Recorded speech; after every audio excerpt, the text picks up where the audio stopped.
and we're seeing a tornado in the Omaha metro during the day. We'll have to widen that one out a little bit here for the first time in a while here, but again, right there.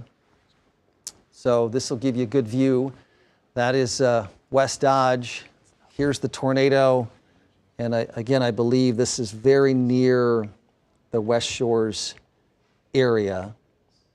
204th Street, kind of between, right around Pacific, between Pacific and Dodge. This is it. This is the West Shores development here. This is the tornado on our dual pole super Doppler 7 radar, and then this is the correlation coefficient. That's damage that's occurring there. Unfortunate situation where it's a tornado in a populated area, but if I just go back a little bit here, you'll see how that blob, this is the debris right here, and this is 5 minutes ago, right here, has developed into what we have right now. So this is damage, debris in the air in a populated area here. So that is our what we call correlation coefficient. There's the live look. Again, it's right here right now. This is toward and this is away. This is right where if you're going west on West Dodge and you get out to where it splits off and you go down to, if you're going to go to Wahoo, you go this way, and if you go out to the northwest on 275, it's this way. That's that split. That's West Shores right there, and now it's moving into Elkhorn proper. Our camera at Methodist Women's still, there it is. Wow. So this is it. So there is the debris and the funnel and the tornado. There's a ridge right here where over the ridge is the Elkhorn River, so it drops off. So we can't see that at the moment, but obviously tornado right here coming through West Omaha, and still a super impressive look. So again, this is just about to cross Dodge. Really quick, if you can punch up our radar just for a second, or graphics. This is it right here. So it's crossing, and our camera is right about here. So it's looking there. So this is where the tornado's at. Go back to the view again. This is far west Omaha, went over the West Shores area, now crossing over Dodge, just west of Elkhorn here, but coming into Elkhorn, and there's a huge area where we've got this tornado showing up here. The base of the cloud looks like it's on the ground, and unfortunately, when there's this much stuff on the ground, that just tells you there's a lot of debris. Camera's shaking because it's sort of windy right there, but this is looking west, and the placement of that is just between where Highway 275 goes off to the north and 228th Street on the map, and here it is right here. Continuing to track up, this is going to hit West Elkhorn and Waterloo. Waterloo is going to be about on the edge of the pass. So here we go. This is moving pretty quick now. It's gone just north of West Dodge and 275, and now it's right in through here. Wonder what our camera, our tower cam looks like. Does that have a good view? Because we're huge cloud here, down to the ground here. Waterloo, boy, that is where 275 crosses Highway 6 there, and you see the wind blowing the camera here because it is strong. Oh. Yeah, Bill, the National Weather Service has just said emergency tornado warning for that particular cell. Unfortunate. Let's get back to the camera that we have, which is showing, wow. All right. So let's widen this out a little bit. So you're looking off to the west. We show this view sometimes. This is the hospital. Youngman Lake is right through here. And then the tornado is on the ground right through here. So just about near Waterloo, between Waterloo and Elkhorn, this thing is going to track right now. And again, I've got a huge blob of debris on the radar showing that same area here. If you're in Bennington, this is going to be pretty close to you.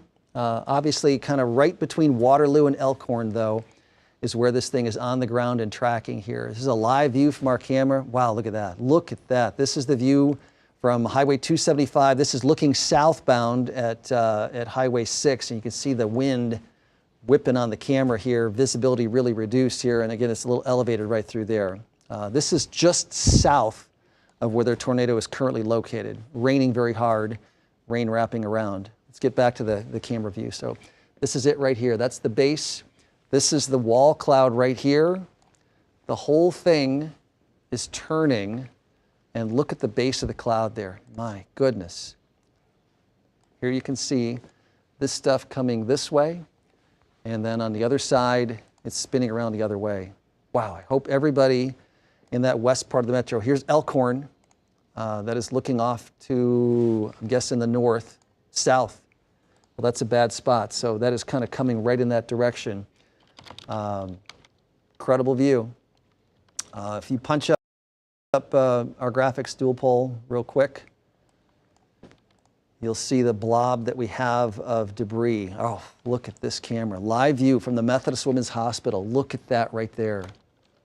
It's just sucking up stuff. I mean, there's debris. You can see it out here. You know you've got houses in there. Look at it swirling right here. This is coming in now between 228th and Skyline Drive.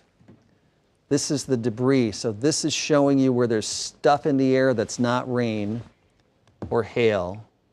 And again, that's our live radar. So this probably is what we call a debris ball. So the hook is all the way around. There's rain kind of wrapped around that. And our camera is at 192nd and Dodge right there. Look at that. Wow. Let's just stay with this here. I mean, this is hitting Elkhorn, West Elkhorn, between Blondo and Maple right now, and between 204th Street and 228th Street. This is where the tornado is located right here. Awful. All right, so here we are looking down toward the base. If you widen that out, you know, one of the things we worry about sometimes is that the circulation will sort of get rained out and then a new one will develop here. So we're kind of watching the outside edge of this here as well.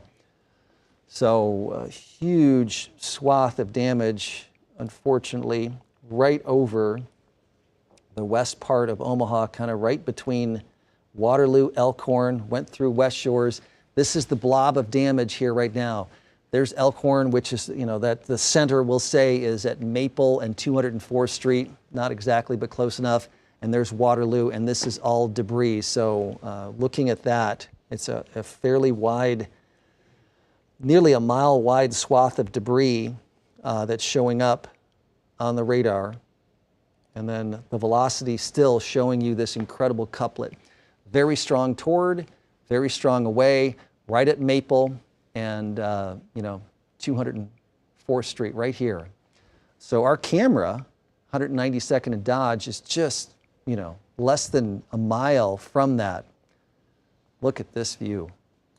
And Bill, it looks like they expanded the warning box, and it now includes Douglas, Harrison, Pottawatomie, Saunders, and Washington County. Gotcha, Luke. So that, just a bigger area, hoping that, it will somehow weaken. We got a new tornado warning down here? We do. Possible tornado Cass County into Sarpy County, another cell, kind of coming up from the southwest. This one right here, you see the hook right there. This is the confirmed tornado though, and we still have the debris ball. Look at that. That's still a blob of debris in the air. It doesn't mean the tornado's still on the ground, but there's still the debris right here. And that is right there by Elkhorn, Maple and Fort Street, just north of Maple, right over Fort Street, and that says County Road 80, pardon me, Highway 31 is about here, Fort to Ida Street. So that's debris. Let's get back onto the camera, which has been showing that so very well as it's moved across the metro. Still right here, huge swirling thunderstorm, rotating thunderstorm, a supercell thunderstorm producing the tornado that we know has occurred in the western part of Omaha, far west Omaha, and then tracking up between Elkhorn now. And Bennington is going to be pretty close here if this thing cycles back and possibly produces another funnel. We can't really tell from this view. Do we have the camera at Crown Point? Is that not giving us a view here? 72nd and Crown, looking west out Fort Street, so that'll be the view. Hard to see here because this is Fort Street right here. If you just zoom out on that line, because that's where the radar is showing it's at, Fort Street, north of Fort and Ida.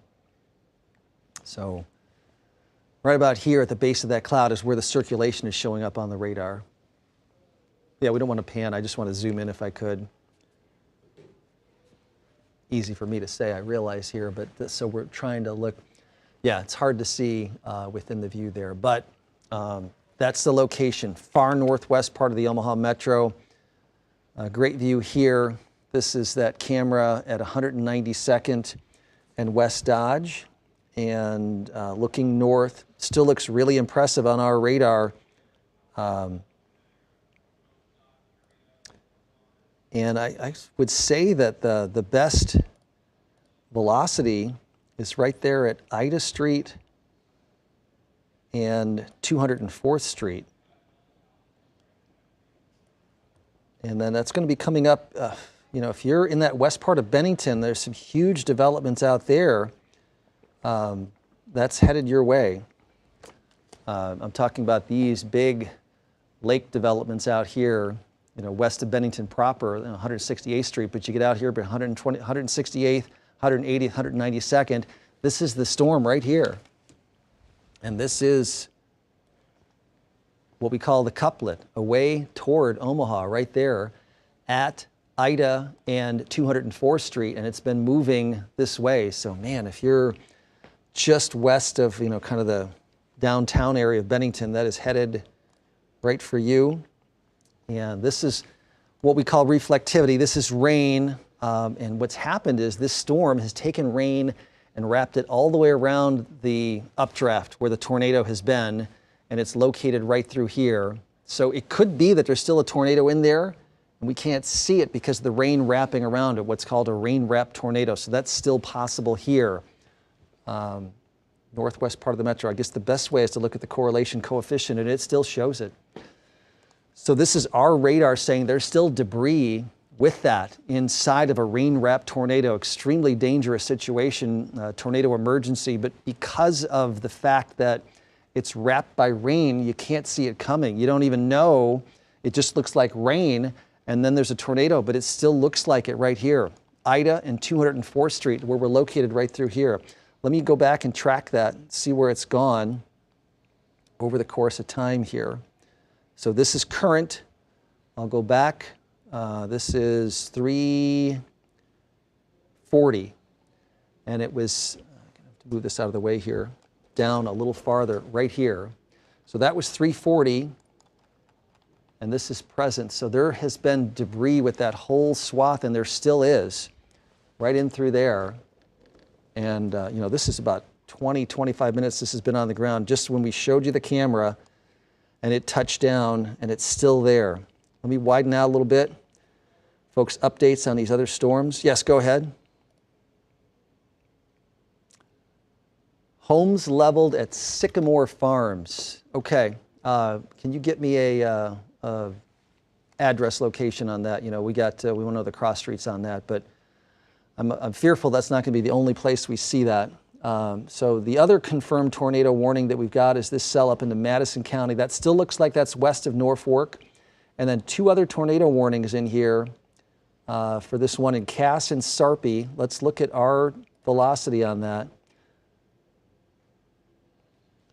River Road Drive in Waterloo is Sycamore Farms, homes leveled there. And I'm telling you that looked like that came by the West Shores area a little farther. What? Damage in Lincoln. Looks like a collapsed building. I don't know where this is at. Just north of Lincoln. See the sun's back out there now, but it looks like they're taking people out. I wonder if that was the Kawasaki plant. I'm speculating. Raymond Fire. So Raymond Fire is out there, but somebody, obviously a bunch of factory workers they had to take out of the plant there where this thing hit. And again, we saw the debris. This is in Lincoln and just north of there.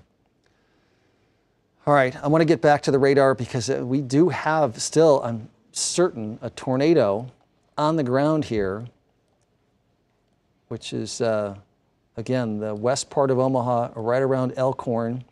A little looser there, but this has been the debris we're tracking, and it's still here. And that just says that, and now it's here. All right, so I believe there's a rain-wrapped tornado, and that debris is up to it's Rainwood Road and 186th Street, according to our radar. Not sure why that's not 180th Street. Oh, it is. Oh, I see. There's a little, the road takes a turn there, but this is debris up in here. Rainwood Road, and again, coming to the west part of Bennington, there's a huge lake development out here, just west of Bennington, and this is a rain-wrapped tornado in here. This is still debris, damage, it's swirling. There's our live look at Super Doppler 7 radar. Here's the velocity couplet. And again, right through here, maybe there's two areas we've got here now where we've got some rotation in here, and I was fearing that was going to happen where the rain-wrapped tornado, the rain eventually kills off the updraft there and a new circulation develops on the south side. We got to watch that really, really closely. There it is. Now it's at Military, 180th to 174th Street. Just on the west side of Bennington, this is coming through here. It still looks like it's a tornado. There's a good look from the National Weather Service's radar. The couplet looks really good right there. Again, that's the area that I'm talking about here. One thing to note, that's their radar. This is our live radar. You know, we've got an advantage here where our live, as that sweep goes by, that's the current location right here. And again, this was the velocity that we had on the Weather Service's radar here. So again, the advantage of having your own dual pole radar allows you to see there's the current look. Wow. 180th and Bennington Road, our best couplet right there. I'm pretty sure this is a huge lake development. Yeah, this is right in through here. There are huge houses right there, and this storm, this correlation coefficient, is going right over the top of that thing. I'm hopeful that maybe something will happen, but it doesn't look like it. This is debris right over this gigantic development there. It's plowing through a populated area with, you know, very large homes out there. There are many, many million-dollar homes in the Omaha area, but there's a big concentration of them right there. And it continues to show the debris right over that area. And that has been showing that debris for quite a while across that location. So let me zoom back out here real quick. No other confirmed tornadoes, but that one that we're tracking in the northwest side of Omaha, right in through there. And again, debris with that storm north and then just on the west side of Bennington. Live look at Super Doppler 7 radar, dual pole. There's a live look at that is coming up on Highway 36 and right over between 168th and 180th Street. And again, here's the correlation coefficient. This is debris right here. Hopefully this thing is maybe starting to lift. Our cameras are having a hard time seeing it because there's rain wrapped around it. So if we could go to that Methodist Women's Hospital camera again, you're looking at it, but there's rain falling here that we're seeing, and in the middle of that somewhere, there still has been this tornado occurring, causing damage. So this is just west of Bennington proper, but they call the area Bennington out there anyway. And again, a tornado has tracked over a large section of western Douglas County and far west Omaha, including the areas that we call Waterloo, Elkhorn, Bennington, and then back down toward the West Shores subdivision. So this is a long swath where this thing has been on the ground. I'm looking down here. I want to see what the radar looks like as far as velocity. There is a little bit of a couplet there in that area around Cedar Creek, and it doesn't show that there's as good a circulation. Pretty good circulation there around Wahoo from another storm that's out there, but the confirmed tornado, and we know that this is still on the ground. Look at that. This is crossing the county line now up just north of Bennington. You see this hook, this swirl right here. If I animate this, I'll widen it out a little bit, give you about 30 minutes. You'll watch it. Again, this is the cell we're looking at right through here. And if I show it right through here, it's moving pretty fast, zipping up to the north. So this is going into Washington County now, but having produced a long, long swath of damage, unfortunately. Live reflectivity, the velocity, still very impressive. Toward and away, cross county line into Washington County, right here. And this is the correlation coefficient. Still have debris showing up in this area here. Almost a worst case scenario here where that storm touched down and then looked like it just kept on going all the way across Douglas County. And it looked impressive from the velocity standpoint, like there was a very tight couplet of toward and away, very close. This case right here, we've got a good look at damage apparently. North of Lincoln, there you can see. Gardner Industries, wow. So this is Northwest 98th Street? Northwest. It's right in between Lincoln and Waverly, if you're on that stretch of Highway 6 looking to the east. Northwest 98th Street, north of Waverly. West of Waverly. West of Waverly, east kind of Lincoln. East of Lincoln, west of Waverly, north of the interstate? That would be south of the interstate. South of the interstate. So this touchdown first south of the interstate on that east side, northeast side of Lincoln here. Look at that. All right. And this is the same storm that we're still tracking up into Washington County. It didn't have a tornado the entire time. Looked like at times it lifted, but it looks like this has been on the ground across all of Douglas County from east of Utan all the way up. All right, Bill, go ahead and take it away. You've got a damage update for us? Yeah, it looks like 212th and Fowler. A guy says half of his house is gone. This would be an Elkhorn address, just north of Elkhorn Middle School, it looks like. Southeast of Fort and 216th. Okay. Yeah, I'm certain we're going to have many, many damage reports, unfortunately, from that Elkhorn area, Waterloo, and then western parts of far western Douglas County. That area I mentioned, West Shore subdivision, looked like it was on the ground near that, just east of there, and then crossed 275 and up into Waterloo and Elkhorn. This is a live look at the velocity sweep. Green is toward, wow, and red is away. I mean, Luke, if you can, what's the gate to gate on this one here? What is this green toward and red away, like these two spikes right there? So these are, that's away from Omaha. 53, these are inbound values. Is that a 93? Yeah, what, I want to know this 93.1. green one right here is coming in toward Omaha here. And then the red one is going away from Omaha here. So this is the circulation that we have right here. So when it gets tight like that, when the red and green are right next to each other, very impressive spin so close together here, and that's what we have at the moment. This is into Washington County, but there are, you know, been a lot of development in the last 20 years in that area, and there are many, many areas that have homes. Yeah, Bill, just one more thing. That tornado warning we had in Cass County, we're now getting a lot of reports of large funnel clouds. Okay. But it doesn't sound like they've seen a tornado touch the ground yet. Gotcha. Well, this still looks like a tornado right here on live dual pol. You see that swirl right there, and again, the rain wrapping all the way around it, but that is up into southern Washington County. I'm going to zoom in so I can get a location here. County Road 38, County Road 31. This is just west of Blair High Road, which is Highway 133. That's this road right here. And that's the one that the Fairfield camera is at. I don't know if we have that view, but if we can look out to the northwest from Fairfield, I mean, you just rarely see anything like that. But this is just an incredible swirl on the radar. There's Kennard. And let's take this live here.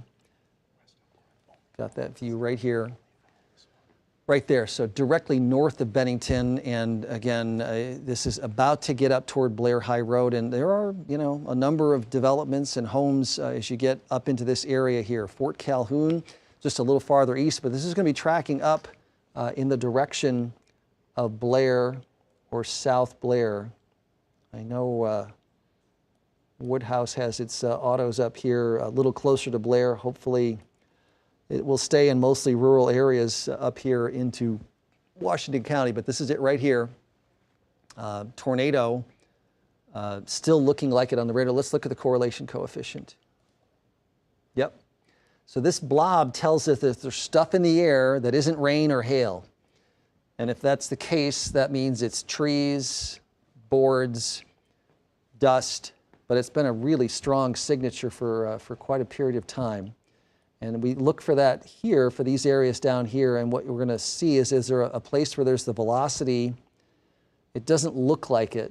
There's two storms down here, but we don't see the kind of velocity in these storms in Papillion, in Springfield, in Cedar Creek, Louisville, or down toward Weeping Water.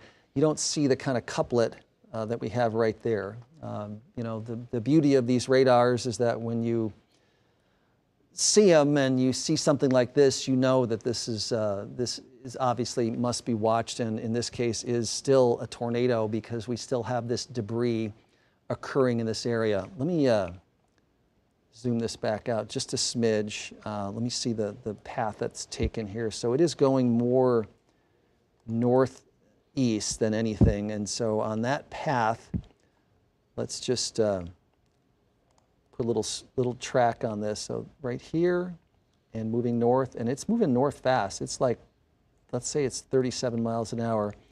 It is going to pass just barely southeast of Blair.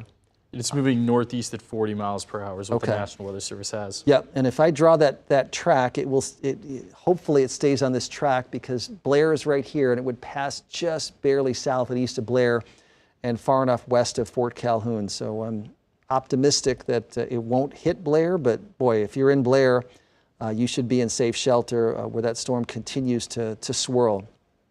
Luke, I don't think I've had a storm like this that's tracked over the metro in a consistent basis like this, where we've seen damage here in the 32 years that I've been here. We've had some storms that have produced strong straight line winds. We've had some smaller tornadoes, but this is the biggest tornado we've seen come across the Omaha Metro. Last summer, we had, last May, we had a pretty big tornado that tracked across parts of Dodge and also Burt counties. And at that time, we were saying, boy, we're fortunate this isn't covering many populated areas.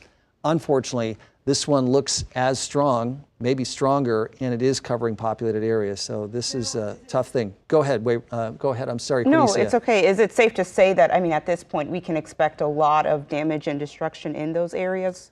Yes, unfortunately, just because of where this is tracked, there are hundreds, maybe even thousands of homes that could have been impacted along the path that this has taken across all of western Douglas County. It's more sparsely populated up here, but not entirely so. And you know, I expect that there's going to be some more damage up here. And really, it's just kind of, if you're unlucky and your home is hit by the strong part of the tornado, sometimes it's a half a mile wide, but maybe only quarter mile of that is strongest winds coming that will cause the worst damage, and other areas won't be hit so badly. But where this is tracked, there are hundreds of homes certainly in the path, and potentially thousands that were along the line of where this went. It looked really impressive as it was coming through southwest Omaha, and still does, even at this time, up here into Washington County. And I suppose, Luke, when you think about it, there's no reason that this should necessarily weaken. just because of the dynamics of the atmosphere today. Yeah, and there's nothing in front of that storm as well. And then when you look at the previous long-lived tornado that we had that didn't quite get into our viewing area, that stayed out to the west and kind of moved up towards Norfolk, that one lasted a long time. So clearly the atmosphere is primed for long-lived storms and long-lived tornadoes. Absolutely, and you know, that still looks as good as we've seen. That is, you know, right, has crossed Highway 133.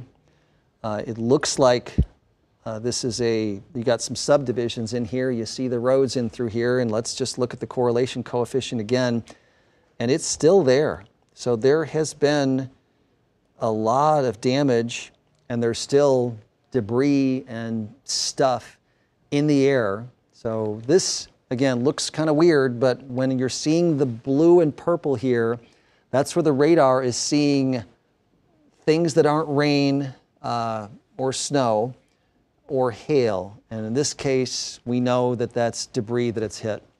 All right, oh, a view in Blair. Look at the hail coming down here. Wow, and this is looking, I'm guessing, to the south from Blair. And there's the hill right there, and this thing is coming up. So I'm thinking that this is Blair High Road as it comes up into Blair, and you see the hailstones here, which is pretty common if you're going to have hail. It's on the north side of where there would be a tornado, but that cell is moving kind of right up and just east of Highway 133. It still looks to me like this is going to be on the east side of Blair, but there, you know, there are homes up there too.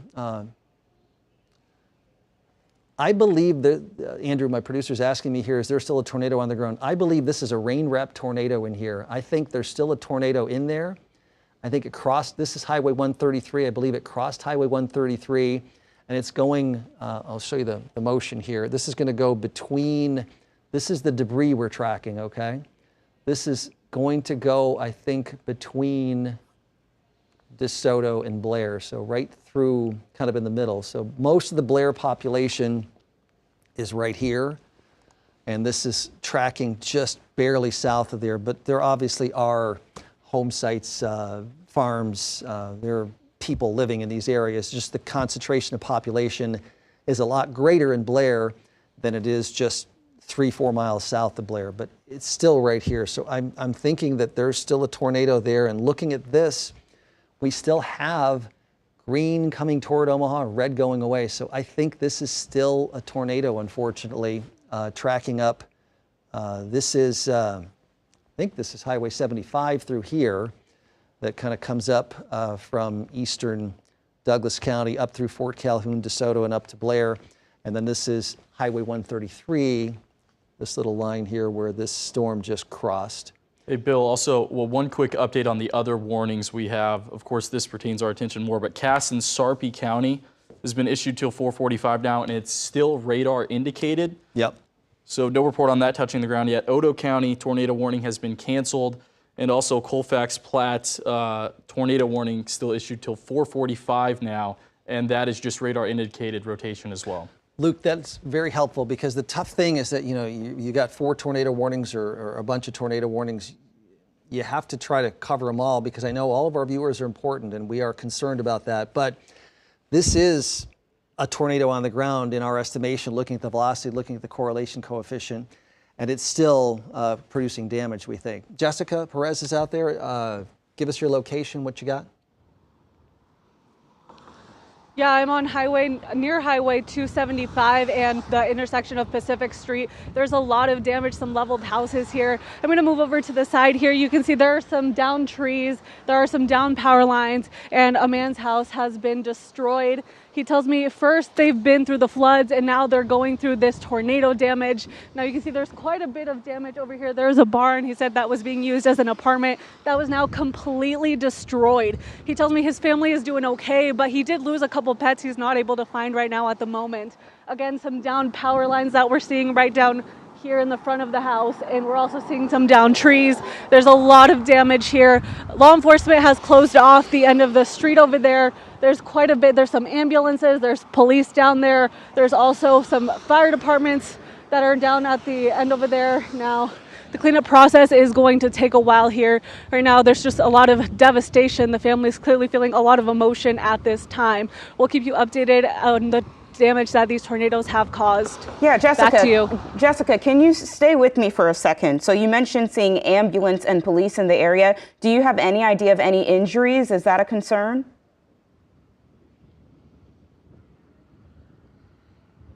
Are you hearing me, Jessica? All right, looks like she's not hearing me, but just to recap. I'm sorry, I'm having. Yeah, okay, Jessica. I'm having some trouble hearing you. We'll get back to you, Jessica, but it looks like, just to recap what she said, down trees in that area, down power lines. A man's home is destroyed. She showed us his barn was destroyed, and she mentioned seeing ambulance and police in the area. So just to reiterate to everyone, this is a very serious situation.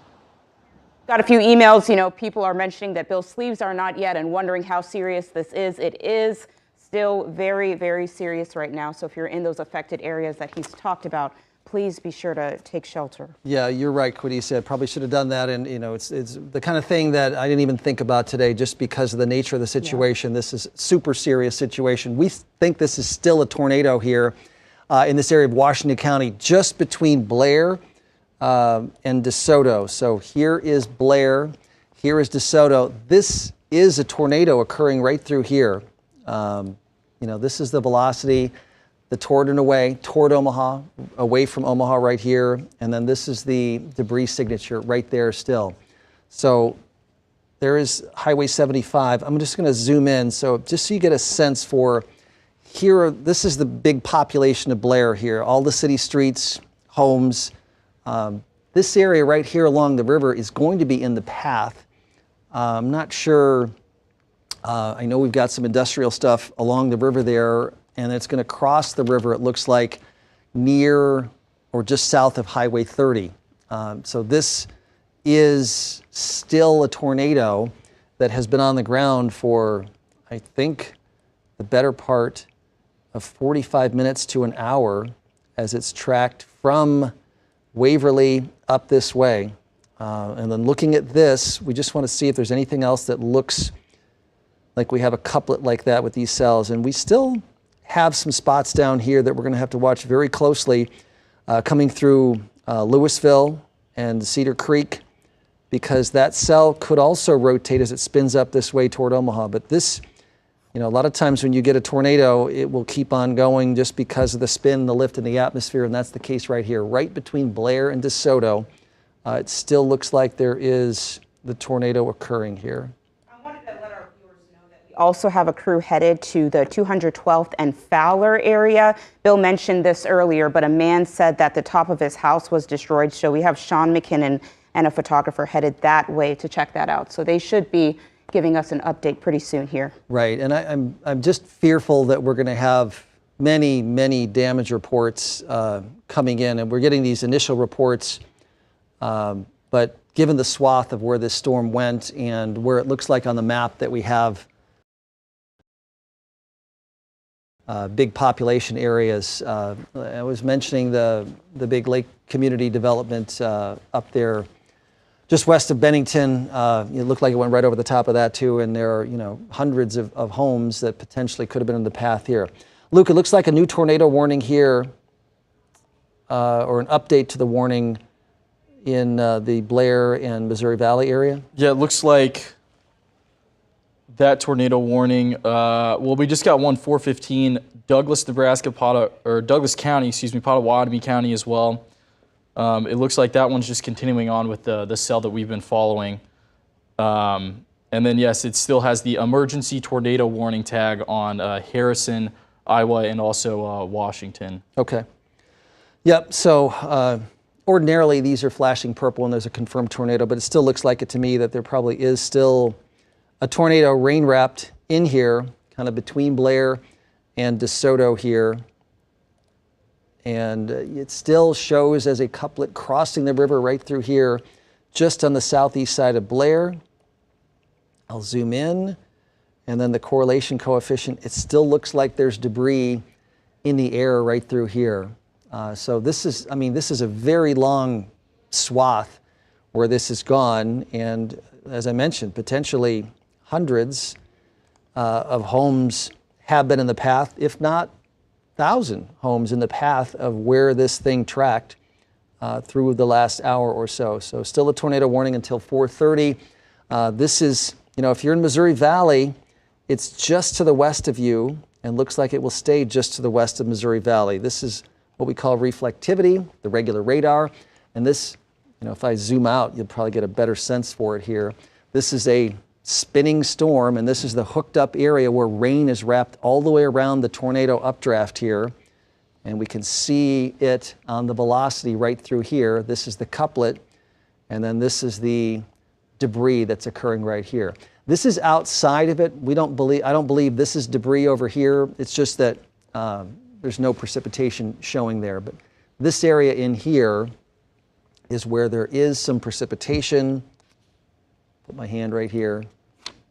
And we also have the velocity couplet right there, and then our correlation coefficient. So this is still debris, the same thing that we tracked quite a ways here. I'm going to go back in time, and we'll be able to, kind of confirm where damage occurred by doing this. But if I go back in time here, that's current. So this is the debris ball that tracked through here. And if I go back in time, right here, this was all debris. This was debris, this was debris, this was debris into Douglas County here and back through Douglas County. And this is at 3:30. That was in the southwest corner of Douglas County, about when we picked it up on our Skycam at Methodist Women's Hospital. So it's tracked all the way through, and wherever we have that signature, there's debris in the air. And it continues all the way here through Washington County and now crossing the river and going into western Harrison County of Iowa. But kind of between Blair and DeSoto and between Blair and Missouri Valley. Missouri Valley farther over, technically in the warning, but we've seen the storm itself. This is what's been the tornado right here. Has not looking like it's going to approach that area. Hey, Bill, we just got one more report in, Yep. or a tornado warning in that goes out till 4:45. Colfax and Platte County now have a confirmed tornado 13 miles north of Columbus and moving to the north at 20 miles per hour. Okay, so I'm zoomed in here. That's this cell right here, just south of Lee. Let's look at the velocity on that. It's small, but it's right here, this little spot right here. Let's see if there's any correlation coefficients on the National Weather Service. It looks like there may be, but not for very long there. It just has shown up. Yep. So it just showed up there. This is where it's at here. Live look at the storm. Wow. All right. So this is Sarah and Tyler are up in Blair looking east, because that's where the storm is located, and you're seeing the base. And so again, this is rain coming down, and the base of the cloud is here, and you can't tell, but inside of that rain, I think there's still a tornado swirling, because we've been seeing the damage showing up as the correlation coefficient, the blue on our radar here. So this is the location that we're showing you, and then this is the blob of blue right here, just across into western Harrison County. Maybe this is weakening a little bit. The circulation doesn't look as tight. When you have the red and green strong colors right next to each other, this looks a little weaker. But we saw that back in Douglas County and back in western Sarpy County, and then back down into Saunders County. Weakened a little bit, probably the funnel lifted, and then it strengthened and it came back down. So the same storm continues, and we continue tracking it. It sure looks impressive with that hook where the wind is coming around. The wind is doing this, swirling into the middle, and the air is lifting up.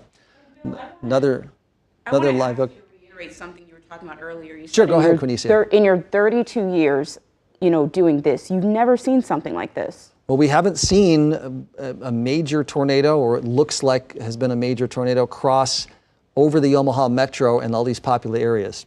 Let's go to this live look. DeSoto Bend Scott Buer has got this for us here. So this is probably the tornado here. We see the cloud, there's your motion of the clouds right in here. And Scott is, I'm guessing, to the southeast of where this storm is at. So in this case, he's not in the rain and has a little view where we don't have rain in the way. If you're looking at it from the south or the west, this is where he's at, DeSoto Bend, right over here. So he's looking from the southeast side into where the air is. There you go. There's the tornado right here. So tough to see depending on your location, but obviously in his spot here, he can see it. And this is going to pass north of him, so it's a good spot to look at it from. And it's a rare thing where people in the metro see something like this, and even Scott Buer, that's been here for more than 40 years. You don't get into a spot like this very often where you can see a tornado from 3 to 5 miles away, but here it is, and again, there's rain wrapping around that, so it makes it difficult. You have to watch the edges when you get these rain-wrapped tornadoes, because the air is coming down there, and the air will try to rise where it doesn't have as much resistance to the rain falling, and maybe get a new funnel that will form outside of the edge. So this whole area is sort of rotating.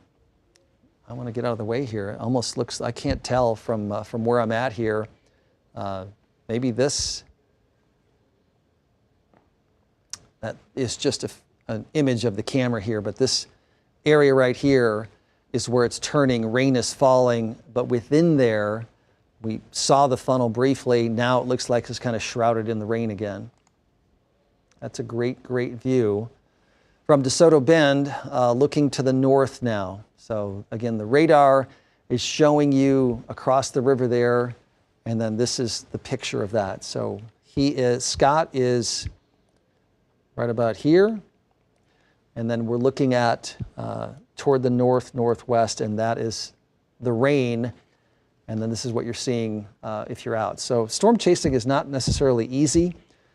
Obviously it's not, and it's dangerous because the radar, hey, Bill, doesn't always show you what's happening on the ground. Yes, Luke, I'm sorry. So just another update on that warning for Harrison, Iowa. It is now extended till 5 p.m. And still has the damaging tornado tag on it. And then we also have a new tornado warning, and this is for Nemaha, Pawnee, and Richardson counties. And this is until 5:15, and it just says radar indicated rotation. So we do not have a confirmation on that yet. Yeah, rough deal here. We got to keep watching this cell with a tornado warning here into Sarpy County too, because that is a very populated area, obviously. And then the new one is Luke was mentioning down here. The profile of the atmosphere is that all of these storms up through this line are in a similar environment where the low-level winds are coming in from the southeast, slightly above the ground winds are more out of the south, and then mid-level winds are more out of the south-southwest. So that makes the air want to spin and turn, and if there's enough of an updraft, it'll pull that spinning air into a vertical nature in case you get the tornado. So it looks like a confirmed tornado still, as Luke earlier mentioned, up here, Platte County, Colfax County, and up into Stanton County. Yeah, we just got a report of a tornado 2 miles southeast of Creston in Platte County, multiple vortex tornado. 2 miles southeast of Creston. So we're zoomed in here. There's the velocity, which doesn't look particularly good. There's the correlation coefficient. Maybe that is, looks like it. I just showed this a little bit ago when we had this right here. I guess I can just move this up here. This blob right here, this is the National Weather Service's correlation coefficient, so it's a few minutes. That was at 4:20. And now right here, this is 4:26. So there is debris from this right here. And again, that is this area right here. We're getting a new emergency alert coming in here.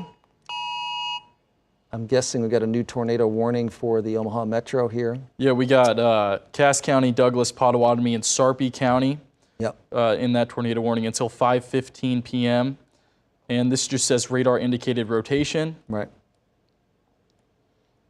This is a big area they drew, but it's this right here. Comes all the way up.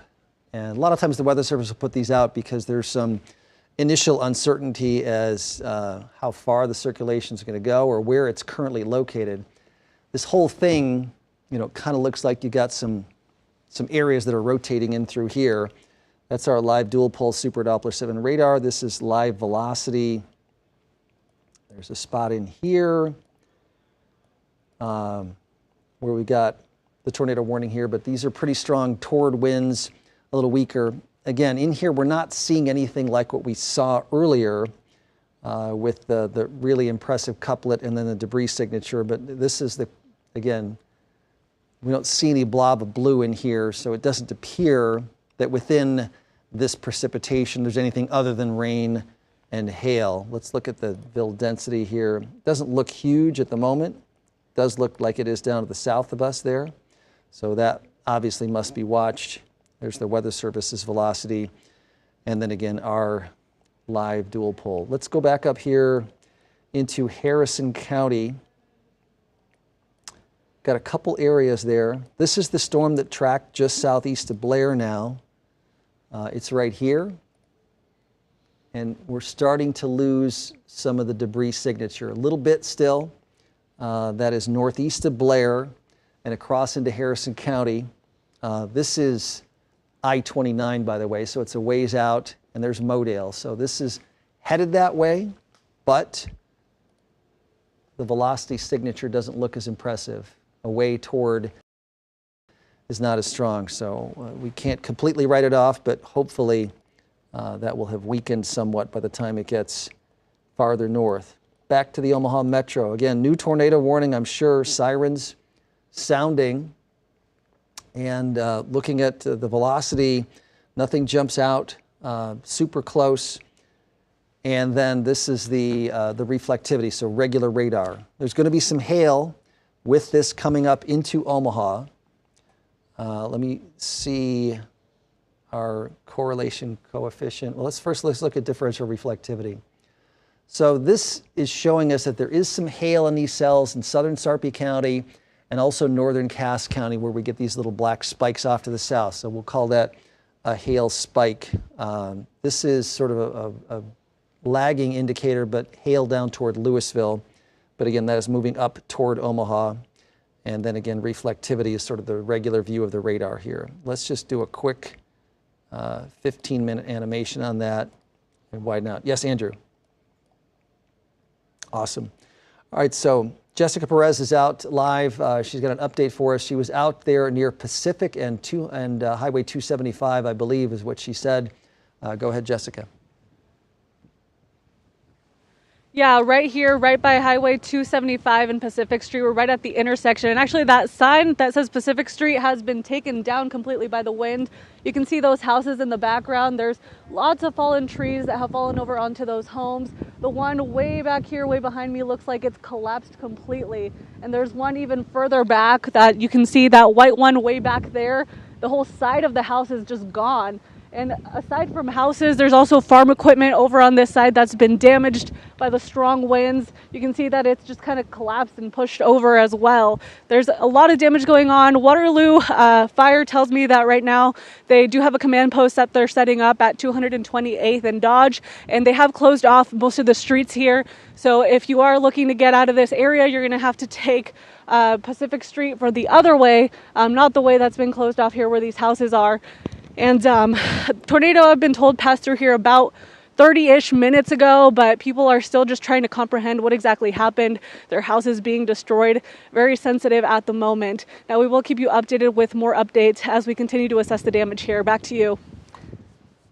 Okay, Jessica, from where you're at and you sense, can you see anything in the distance other than those three houses? Is it pretty rural where you're at? Are there any other houses in your view that could have been damaged?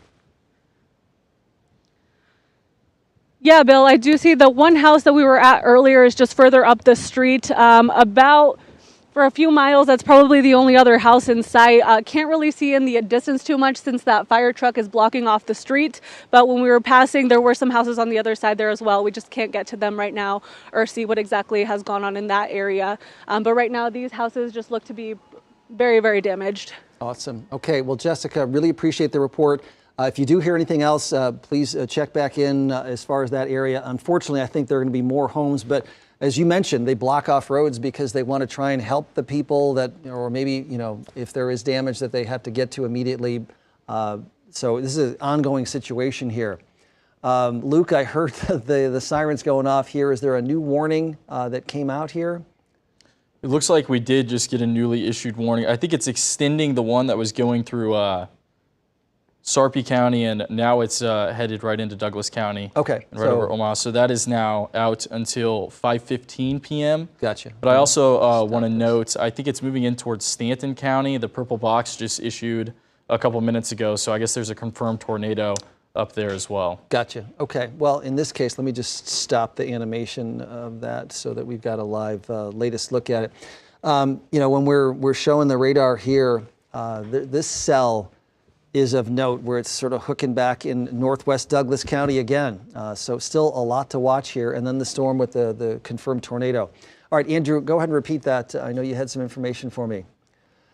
Very good. So these things have tracked over large areas. Quinicia, do you have an update on maybe some more damage across the region here? Yeah, we've got an update from the Lancaster County area. This is from Deputy Chief Ben Houchin. He says Garner Industries had heavy damage. 70 people were in the building when the tornado hit.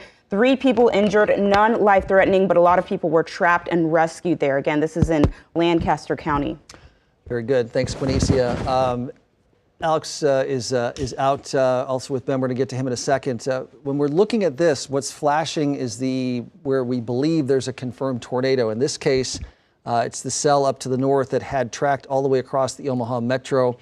And so I'm going to zoom in here, and it still looks like a pretty substantial hook here on the radar. This is about to get up between Modale and Mondamon on Interstate 29, which is right here. All right, Alex McClune is ready. Alex, you were tracking out down toward Waverly. Can you give us an update on what's happening? Yeah, Bill, we are live at the Sand Crane Hills Event Center, the Lancaster County Event Center, south of where that tornado touchdown was at the Gardner Industries building. We're here with Justin. Justin, you were telling me what it was like. You're an employee there. You were in the building. You said you took shelter, a split-second decision to go into the bathroom. What happened then? I just stayed in the bathroom until it was set to get out the building or find some hospital. You were in the building when the tornado was hitting. Yes. What did you hear and what did you see? All I seen was stuff just flying everywhere and it was whistling pretty bad. Justin, inside the event center there are your coworkers who were bussed over here from the tornado touchdown site. Some people told me they feel shocked.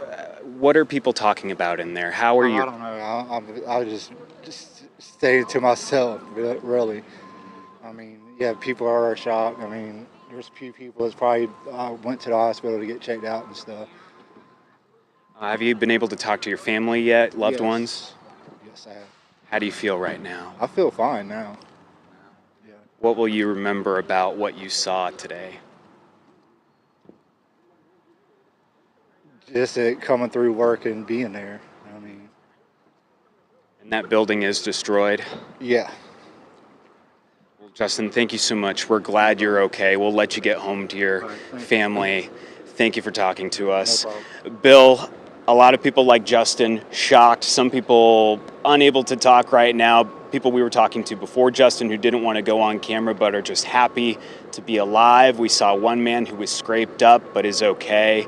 So a lot of people surviving the worst of Mother Nature today. Live in Waverly, Alex McClune, KETV, Newswatch 7.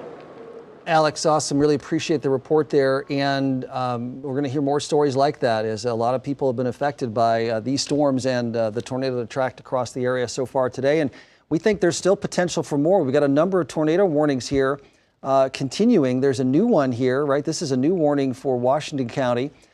We got the warning here for Omaha proper and downtown Omaha, also Council Bluffs and Pottawatomie County into Sarpy County. And then a couple more warnings farther south and east of that for tornadoes. And again, the question is, where's the rotation? Who's most at risk? I mean, sometimes when we just have, 10 tornado warnings out, it's hard. One of the things that helps here is that the flashing ones are where we have confirmed tornadoes. So we had this one just southeast of Creston in Nebraska, now near Clarkson. Earlier, it looked like there was some debris out there. Hard to say if that's the case anymore, but that storm likely produced damage in northeastern Platte County and is tracking up into southern Stanton County. Back closer to the Omaha Metro here, where we're looking at this, that is velocity. This is reflectivity. Reflectivity is kind of the normal look at the radar here. So this is rain. There could be some hail over the metro right now. This is impressive rain here out around Valley. And again, just because of the atmosphere, every one of these storms that looks kind of stretched out or starting to hook a little bit, we're really concerned about, because that's the indication that there is some rotation within the cell that maybe starts to produce a tornado. For that, we have to look at the velocity scan here, and on these scans, doesn't look like anything here where there's a couplet of toward and away together. Same thing yet here. So tornado warnings, because thunderstorms are occurring where we have this potential, but at least right now, not quite hooking up here. This is an animation, and here's the cell by Valley. That's right by the Weather Service. They can walk out the door and get a look at that. Hopefully they are keeping eyes on that one. There's a severe thunderstorm warning, but then tornado warning up into southern Washington County. And this obviously a concern because it's right into southern Sarpy County. But again, these storms and the atmosphere today, if that were to start turning, that is right over the metro, and that's why we've got the warning for the Omaha area here as well. All right, so we've got updates now, Quinicia, damage and power outages? Yeah, so right now, more than 99 customers are without power. This is as of 4:30 p.m. So right now, crews say that they're going to go out to those areas when it's safe to restore power. They say anyone who sees a downed line a downed power line needs to treat it as a live power line. Do not approach it. Don't touch it. Don't go near it. Call 911. Very good, Quinicia. So 9,900. Nearly 10,000 without power on that. Hey, Bill, also. Go ahead, Luke. One more thing. So we're obviously worried about all these storms moving through, but also the flash flood risk from all these storms is becoming a concern. A warning through 8 p.m. tonight for Douglas, Mills, Potawatomi, Sarpy, and Washington County. A flash flood warning for those counties there. Okay, so that was the other beeping that we heard a little bit earlier. Luke, thanks so much. Just trying to keep track of, if these storms, you get a couple of them go over the same area, the atmosphere has a lot of moisture in it right now. I think I was looking at that this morning.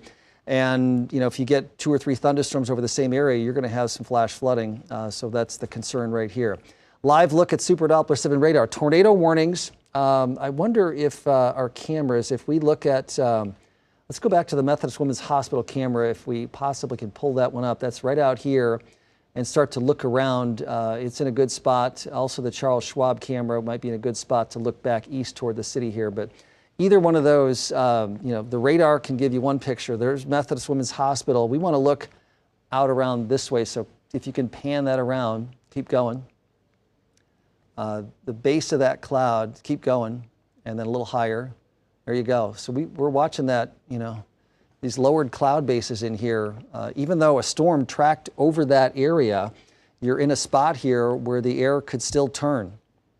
So this is a concerning look at that cloud. Again, there's a severe thunderstorm warning for that particular area. Keep on panning. You can go ahead and move back to the left here and see if there's any lift going on through here. Obviously, when we first saw that at about 3:30 off to the southwest. So this stuff, you got to have some pretty good rising motion. It doesn't have the same kind of turning that we saw earlier, 3:30 in far southwest Douglas County, but lowered cloud base here. So this must be watched still. That same camera, if we can widen it back out and then keep panning around to the north and then east. So this is looking, keep going until we see Dodge, and we're looking back east over the city here. Stop. I'm going to go back the other way now. Great. So this is the storm over Omaha right now. And from this side, you can't really see the lowering here, but obviously raining very hard over Omaha right now. And this cell, the southern part of the cell, maybe the camera at either Embassy Suites La Vista would be a good one because we can look to the southeast from there and see this really well. Or the camera at Cobalt Credit is probably playing. Okay. Okay, we got a view from Blair. We're saying it's not great, but we're probably looking at what still could be the tornado out to the northeast of there. Oh my gosh. All right, so this is work after the storm having gone through. It looks like injury there in Washington County, and we mentioned this was coming through south of Blair, but there were obviously still homes there, and here we can see the emergency crews doing their work, getting to people that were hurt by the storm. I want to condolences here. Prayers go out in a situation like this where that's probably not the only one. We're going to have some folks. So this right here, with the tornado warning on it, is a spot that we just have to watch really, really closely here. There is a little bit of away and towards, so a little bit of a couplet right in through here, kind of between Papillion and Bellevue. And Hey, Bill. Go ahead. We also got another report of a funnel cloud in Richardson County, Nebraska. Okay. So we're down here, and it's hard to pick. All these things have the potential to spin, so we don't, we want those reports. If somebody has got the funnel cloud or a picture or a tornado, you got to get them in because there are so many of these right now that potentially are spinning. Here's Richardson County. There's Falls City tornado warning. Tornado warning here for the cell into Auburn. Another one here for the one Nemaha County into Odo County, and then the ones up here into the Omaha Metro. Do we have that camera up from Embassy Suites La Vista? That would be right here. I'd love to look to the east-southeast if we can, because this, again, the cell is coming up into Omaha, and I imagine that is going to produce, at the very least, some heavy rain, and at the worst, a tornado. So go ahead, punch it up, and I'll see which direction we're in. So I want to go all the way around the other direction, so you can pan either way.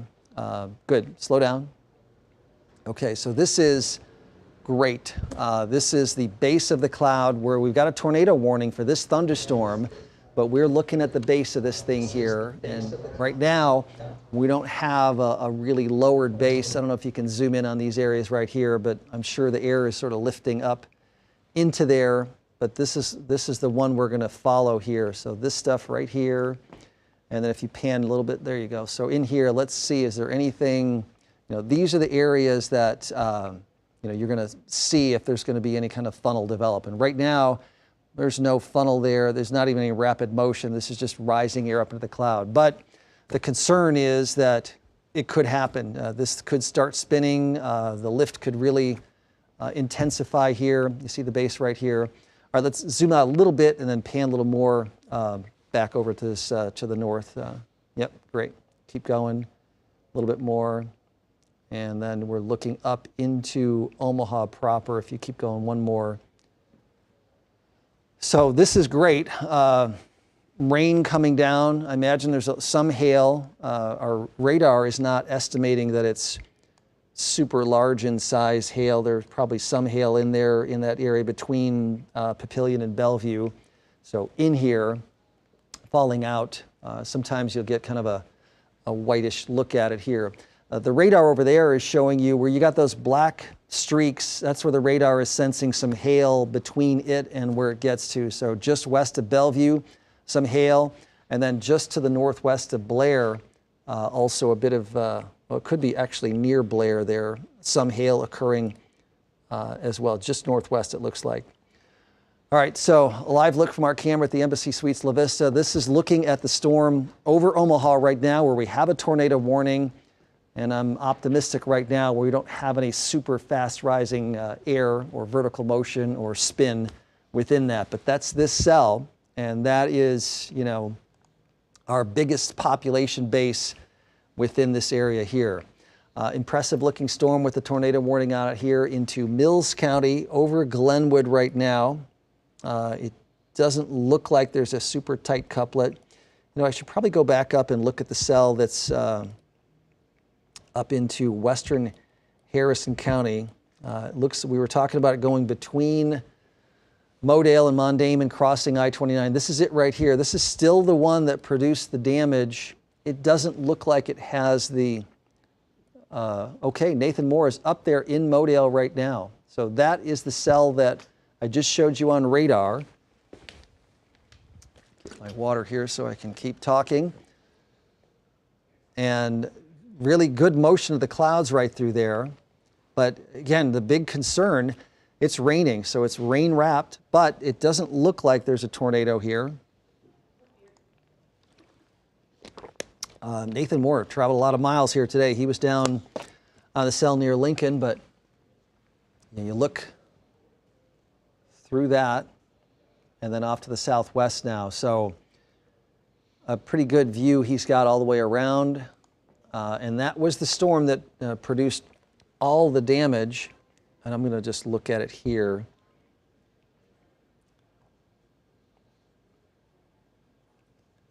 Yeah, so it looks like that cell went just about over Modale, but it doesn't have the damage signature that it did. It still has this area of rotation on it, so there could still be some spinning clouds in there, but we don't have, in that particular spot any longer the debris signature that we had earlier. So certainly some good news there. All right, back in good news. The confirmed tornado and the tornado warning here that was up into Stanton County is now just a severe thunderstorm warning. Cells coming across the Omaha Metro here. Still have the confirmed tornado warning, although we can't find it anymore on the radar. That goes until 5 o'clock for western Harrison County. Got 10 more minutes on that, but it doesn't look as impressive on the radar any longer. All right, we've got more damage updates here. Go ahead. Yeah, Bill, we're collecting a bunch of damage from up in that area near Blair. Mm-hmm. We saw a video from Sarah Feely. She had the video of it appeared to be a woman who was on a stretcher being loaded up. She was in her house when it was hit. Getting reports from Millstone Estates. That's County Road 32. It's just east of Highway 133. Entire homes are gone, I'm being told. A lot of damage. I have friends down in that area. They're looking to see. No word on any injuries in that area. 204th and Ida. We've got some tree damage and some home damage. Quinny, see, you got some. Yeah, just kind of going over again what we've seen earlier in terms of damage. We know that the 204th and Fowler area has damage. There is damage at Sycamore Farms in the junk stock area. That was well before we saw this recent stuff here. We know County Road 32 and Highway 133 in DeSoto, debris, rain-wrapped tornado over there. Lots of damage reports we're getting. We're getting so many pictures and notifications from people coming in, and we know a few people were hospitalized. We know that 3 people were injured from the Garner Industries damage. That's in the Lancaster County area. The Deputy Chief Ben Houchin says 70 people were in that building when the tornado hit. A lot of people in there were trapped and rescued. Again, 3 people hurt. None of that is reported to be life-threatening right now. Yeah, and a number of people were taken over to the Lancaster County Event Center. That's just off of 84th Street on the northeast side of Lincoln. We've shown video of a dramatic video of the tornado not far from there as well. So this thing is just really seems to be centering over Blair right now, and that's where KATV News Watch 7 Sarah Feely is. Sarah, where are you and what can you tell us? Rob, Quinicia, this is that scene that you guys saw where that person was being carried out on the stretcher. I want you guys to take a peek behind me. This at one point was a home.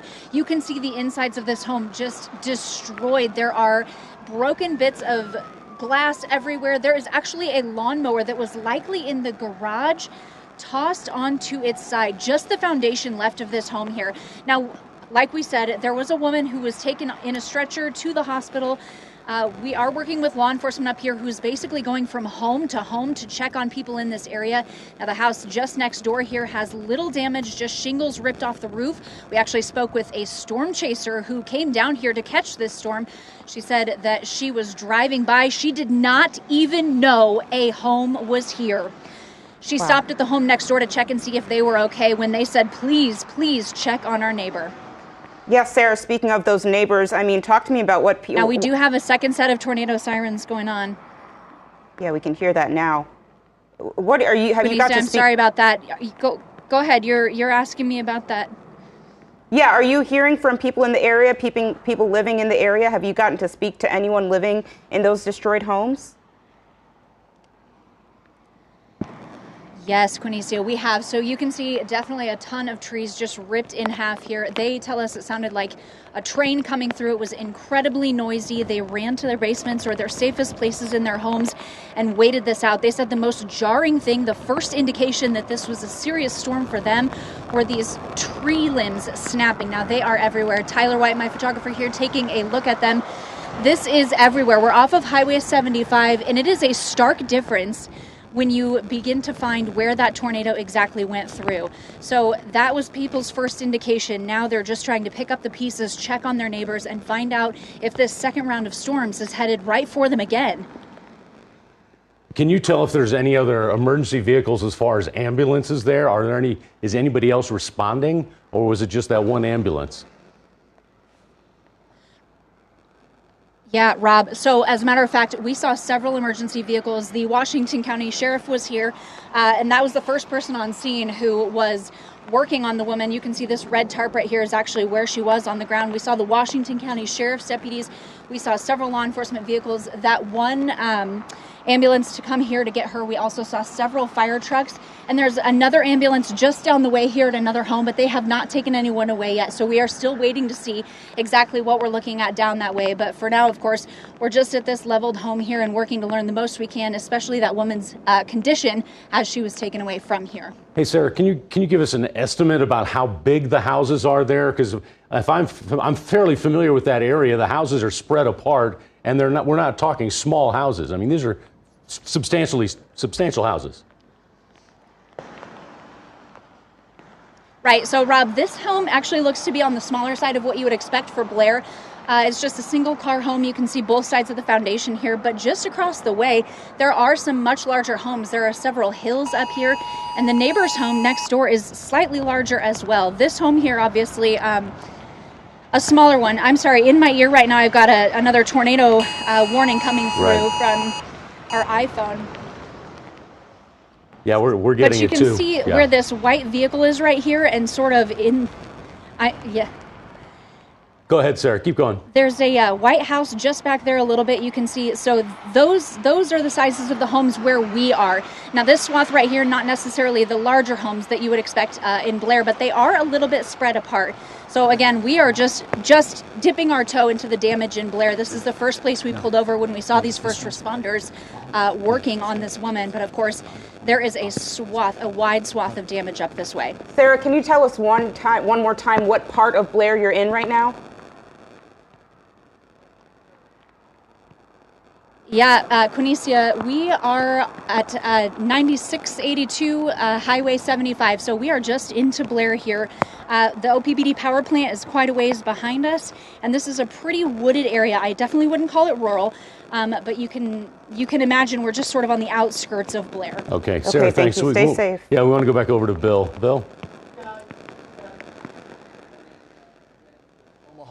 And new tornado warning, which the Weather Service is talking about the cell kind of right over South Omaha in here, and that it appears to be intensifying, and it does. You're looking at the velocity here, and right over Omaha proper here, where we've got our radar showing away and towards, so kind of between downtown and Council Bluffs, this area right here, where it looks like the storm is intensifying. So we've got a little bit of a hook right through here. And again, this is right over Omaha proper. So we've got sky cams. I'm sure we could look from You see this right here. Let's take a look at our the Embassy Suites on 10th Street if we could, because this is right about there. And look to the east, right over between Omaha and Council Bluffs, the new tornado warning in effect here. And again, Luke, that warning goes until 5:45. Yes, and one more thing, Bill. They're also talking about the cell near Harrison County, Iowa, is also re-intensifying. It's strengthening its rotation. Awesome. So that looks like Embassy Suites La Vista. So I want to get to the downtown camera if we can here. Embassy Suites on 10th Street. I don't know if you guys can punch that up here, but it's this little hook right here on 480 between Omaha and Council Bluffs. So that's this cell right here. So it's raining from this vantage point here. So let's go to a different one. Let's look at the camera a little farther west. How about Schwab camera looking back toward the east? That might be blanked out a little bit. All right, so this is looking west-northwest. Let's pan the camera all the way around and keep going. Slow down.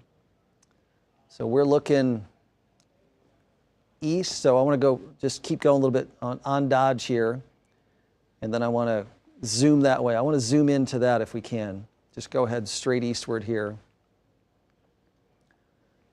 Tough to see because we've got rain in between us and where this is at. All right, all of these storms, again, the potential for rotation here, but this one in particular, if it starts intensifying right over the city here, let's show you the radar again. So this is a live dual pole Super Doppler 7 radar here, and we're looking at the velocity right here. So you've got toward our radar here and away from the radar. So this is like right over Council Bluffs here, the leading edge of that cell here. This is normally what we look at as far as, so it's right there where this you know, a little bit of a hook right through here. Tough to see because the radar's kind of punching through the heavy rain here, but this is, again, why we've got a new tornado warning. If you're out toward West Roads or out toward, you know, the Charles Schwab area, that looks like this is, you know, kind of beyond that point. Let's go back up here into Harrison County. Luke, you said that Weather Service was talking about that one. We actually just got a report of a tornado 2 miles north-northwest of Pacific Junction in Mills County, Iowa. Okay, so that is down here. I wonder if they're just seeing it from there, because that is right here. 2 miles north-northwest of Pacific Junction? Yes, that's the report. So here's Pacific Junction. This is what we're looking at, this away and toward here. This is east of Bellevue. And again, that's why it's so difficult when you have the rain you know, between the cameras and where you're looking here. But this area right here, again, tracking north. So that's a new tornado warning there, I'm guessing? Yes, and that one is out until 6 p.m. now for the Mills County and Pottawatomie County. So the thought is that this right here is a possible tornado. There you go, confirmed tornado, so it's flashing. This is, you know, just barely east of Omaha, Council Bluffs, Bellevue. You know, if this happens, we will be incredibly lucky and fortunate for so many populated areas to not have this thing, you know, it's very, very close to where we're at here, but maybe just barely southeast. And you can see how the storms are tracking eastward here. If I just look at the reflectivity in the animation. Go ahead, Andrew. Let's go with it. Yes, so that is 4 miles east of Omaha. Wow. This is Epley Airfield. So this is what I was talking about before. That's the Lewis and Clark Monument. Look at this thing. This is right over Epley Airfield, and debris occurring with that. It's right over the airport right now. Look at it. Oh my. Did that hit the aviation buildings there? That might have hit. Oh, that might be general gosh. aviation on that side. Yeah, if On might the be. east side of Epley Airfield, Right. that's general aviation. Did you see that? Oh no. Let's widen that out if you can a little bit. So this is going to be tracking just north, so close. Wow, that developed right over downtown Omaha. We were talking about this, the hook, and here it is right here. Just stay with that camera. Wow, when I was talking about that one over 480 with the hook, that's what it is. This is it right here. Spun up, and great job by the Weather Service to point that out, that it looked like it was tightening up through here. So damage at Epley Airfield, and it looked like the east side of the airport, and it's still right here. You'll see it through the trees, and it's crossing the Missouri River right here. Now, this is an area we just had those fires a little bit ago. Wow, look at that. Better off if you zoom out a little bit, you'll get a wider view, and the camera tends to focus on a tree close. Just stay there, and you can see this crossing. Wow. This is going, into the north side of Council Bluffs there. I'm going to put up we're going to, not yet, but there's going to be some correlation coefficient that shows up. There was damage, we saw it, and again, it's crossing the river, and kind of in the direction of Crescent, is right there as you go across the river there. So this, hopefully, we'll miss that. But that, obviously a tornado tracked through that area. It looks like the camera's frozen up now. Maybe the wind's picked up there. Great pickup on that, Andrew. So again, tornado just touched down, and see it right here? This is the debris that we just saw right here. This picked up, we saw it over the airport, and now this is the debris crossing I-29, and boy, this is going to be really close to Crescent here. We know we got homes in through there. Let me see the velocity here and see if it's still there. Oh, it is, see? Really tightened up right in through here. Let's go ahead and stop that and look at live reflectivity. Live velocity, here it is right here. And then this is so this is as live as we can get on the velocity. So there's Crescent, let's zoom in here. All right, and I'm guessing that camera at the Embassy Suites probably still can't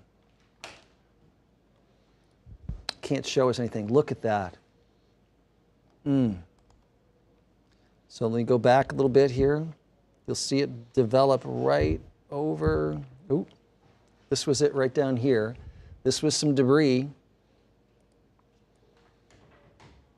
Spins up right here, really picked it up. We saw that debris, and now that debris is lofted in the air. That's our latest scan right through there. My goodness. Okay, so that is a live look. Tornado just developed right over Epley Airfield, spun up. It looked like it hit the general aviation on the east side, not the main terminal there, but continues, and really, look at this. What do we have here? This is a toward of 23 and an away of 102 miles an hour right there in that spot. So let's watch the sweep go by. And we'll see as it moves. It's still there. So this is, I think that road is the Les Hills Scenic Byway maybe. Is that what that road is there? I wish I had let me zoom in on that here. It's across 29, yeah. Old Lincoln Highway, the State Highway 183 is where that's going, and kind of up into Creston there. So still a debris signature showing up in through here. Let's get back down into Pacific Junction. I don't see a debris there, but this obviously is. So we know this is a tornado still in this spot right here. There's the velocity scan that we have, and here is the live look at it still right here. Let me zoom in tight because Crescent is not particularly big. Hopefully, there are houses all through here, but closer spacing up in Crescent. So unfortunately, there's probably going to be some damage in that area there. So still looks like debris. And when it goes over, it takes a little while for some of that to get lofted in the air a little bit sometimes too. So this is crazy stuff when you've got tornadoes. We talked about that right over 480, and now this is a tornado. Looked like it was hooking up, and there it is. And it's still showing that debris signature just on the south part of Crescent there. Let me get back up here, Harrison County, and look at the velocity.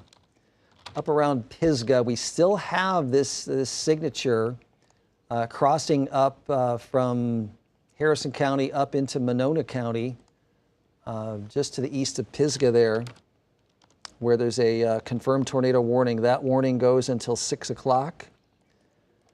They should put, look at that. They definitely should have a confirmed tornado tag on this one, Luke. This is, Yeah. doesn't get any better than that. And it close, so tight in there, and we saw it live. There's the debris right here. Apologize for looking off camera so much here, but I'm doing the control on the radar, and of course, just on the south part of Crescent here, but there's still debris in the air, and the velocity still looks good. Toward away, right there. Boy, that thing spun up right between Council Bluffs and Omaha, right over the, basically the 480 bridge, went up the river and then dropped down as a tornado on Epley Airfield. It looked like it hit the aviation stuff that's on the east side, general aviation there, and now is crossing in to northwest Pottawatomie County, just barely southeast of Crescent here. But that will be another tornado path to track, and still showing up as debris. Yeah, Andrew. Oh, good, okay. All right, so that is an ongoing tornado there in Pottawatomie County. Bill Shambert is now out in Elkhorn, where we know there was a tornado that went through. Bill, what do you have to report for us? Yeah, hey Bill, about an hour ago or so I was in studio with you as you were reporting on this tornado. We're near 204th and Maple, northwest side of Elkhorn. I'm going to step out of the way. You see first responders, first of all, they have been going door to door to check on people. From what I have heard from deputies and Omaha Fire, there are no serious injuries to report yet. But if you look down this neighborhood, this is the Arbor Ridge area on the northwest side of Elkhorn, near Elkhorn Middle School. I mean, I talked to one guy, he called it utter chaos. He said it sounded like the largest freight train ever that was just rumbling through. All he had time to do was duck and cover. And then when he walked outside, this is what he walked out to. And it just stretches. If you keep going east, it just stretches down there. I'm going to point you toward the grass, actually, real quick. You would think maybe these are hailstones. No, this is just insulation from the dozens of homes that are damaged. And my photographer, Stephen Getz, if we pan up, you can see the damage that keeps going. The houses all the way back there, their roofs torn off. Look at the forested area, the wooded area, snapped in half. We're going to keep surveying the damage here, Bill. When I talked to the gentleman just a few minutes ago, he said it was the largest tornado he'd ever seen, half mile to a mile wide is what he described to me, and that it just came and it was there. Right now there's just neighbors talking to neighbors, people making sure they're okay, but cleanup here, I mean, it's going to last a long time. Send it back to you, Bill. Bill, thank you so much. You know, it's important to get people out there to see and help folks that have been damaged. I'm telling you, there's going to be a lot of that, and just the path that this thing took and the subdivisions that went over, there are going to be many, many more situations like what Bill just ran into.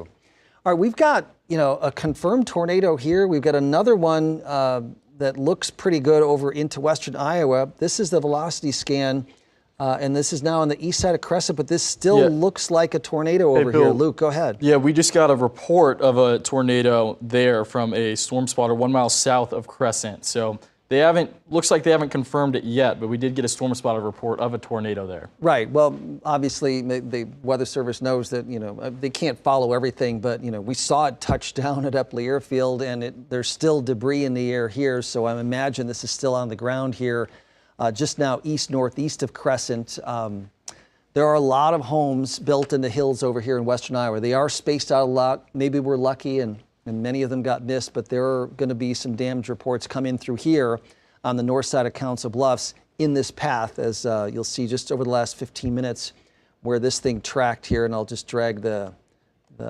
slider back here, and you'll see it was here, here, here. So all of this is just going back 15 minutes, and this is 5:04, and this is present. So this has been on the ground for about 15 minutes. Still looks like it's on the ground, tracking up here. It gets a little more rural once you get farther up to the north here and just to the east of Honey Creek. But again, a lot of homes built in the hills over there and still looking like there's a tornado occurring there. If you're in Council Bluffs, this has already swept through, and it's so very fortunate in Council Bluffs that it looks like it just barely missed. I mean, it was over Epley Airfield and then tracked up through the wooded areas here and then now up here. This maybe is debris down here. Let's check that out. That's the right spot. Let's look at the velocity. Yep. Oh boy. So this is another tornado. This is the one that has the confirmed tornado warning on it that Luke was talking about earlier. But we see the scan, watch the sweep come by. Hey, Bill, and one more thing. Oof. We also have a confirmed tornado, the tornado warning in Nemaha in Richardson, Nebraska. Okay. That has a confirmed damaging tornado with baseball-sized hail. Wow. All right, so there's damage. There's debris in the air right here near Dumfries and now just up to the north. This is our live picture of it right through here. And that is just about to cross into Pottawatomie County here. It is in Pottawatomie County, excuse me, just about to cross to Highway 92, which is right here. So 240th Street, Highway 92. Let me zoom out. Let me get back to the radar. And then Luke was talking about down here in Nemaha County. And confirmed tornado down here. Let's look at the velocity scan. And if there's any debris, I don't see. They say it is 7 miles northwest of Falls City. Okay. All right. The velocity looks like this is probably where it's at right here. But part of the problem when you get this far out, this is it right here. Here's Falls City. This would be the strong rotation toward Omaha, away from Omaha, right in through here. So Verdon, Strausville, Salem, and then it's going to be tracking up towards Schubert. Let me widen this out here and give you a quick animation on it so you can see where it's right there.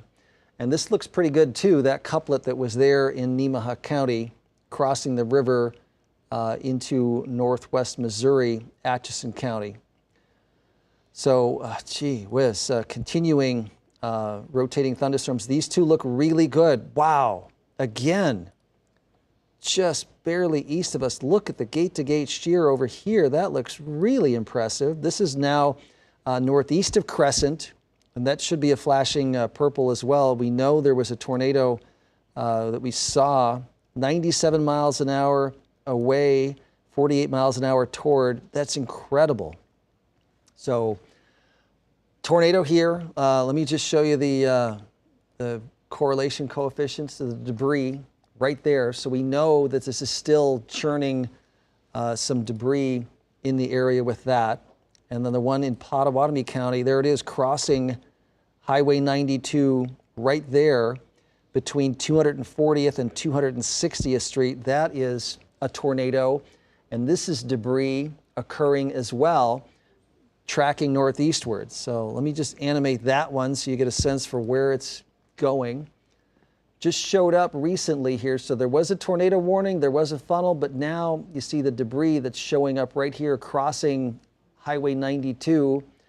And it's west of Trainer, east of Council Bluffs, and you see Quick right here. It's kind of headed in that direction.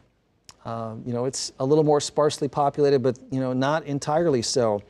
A lot of these areas have been built in recent years, and this is getting over here in the vicinity of McClelland, east side of Council Bluffs, not too far from the Council Bluffs Airport.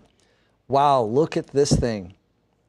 You can just tell that that is, again, wrapped up in there, a tornado, probably rain wrapped again.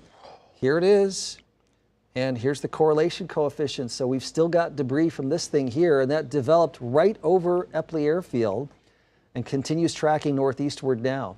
The warning for this one goes until 5:45. The warning farther east in Pottawatomie County goes until 6 o'clock.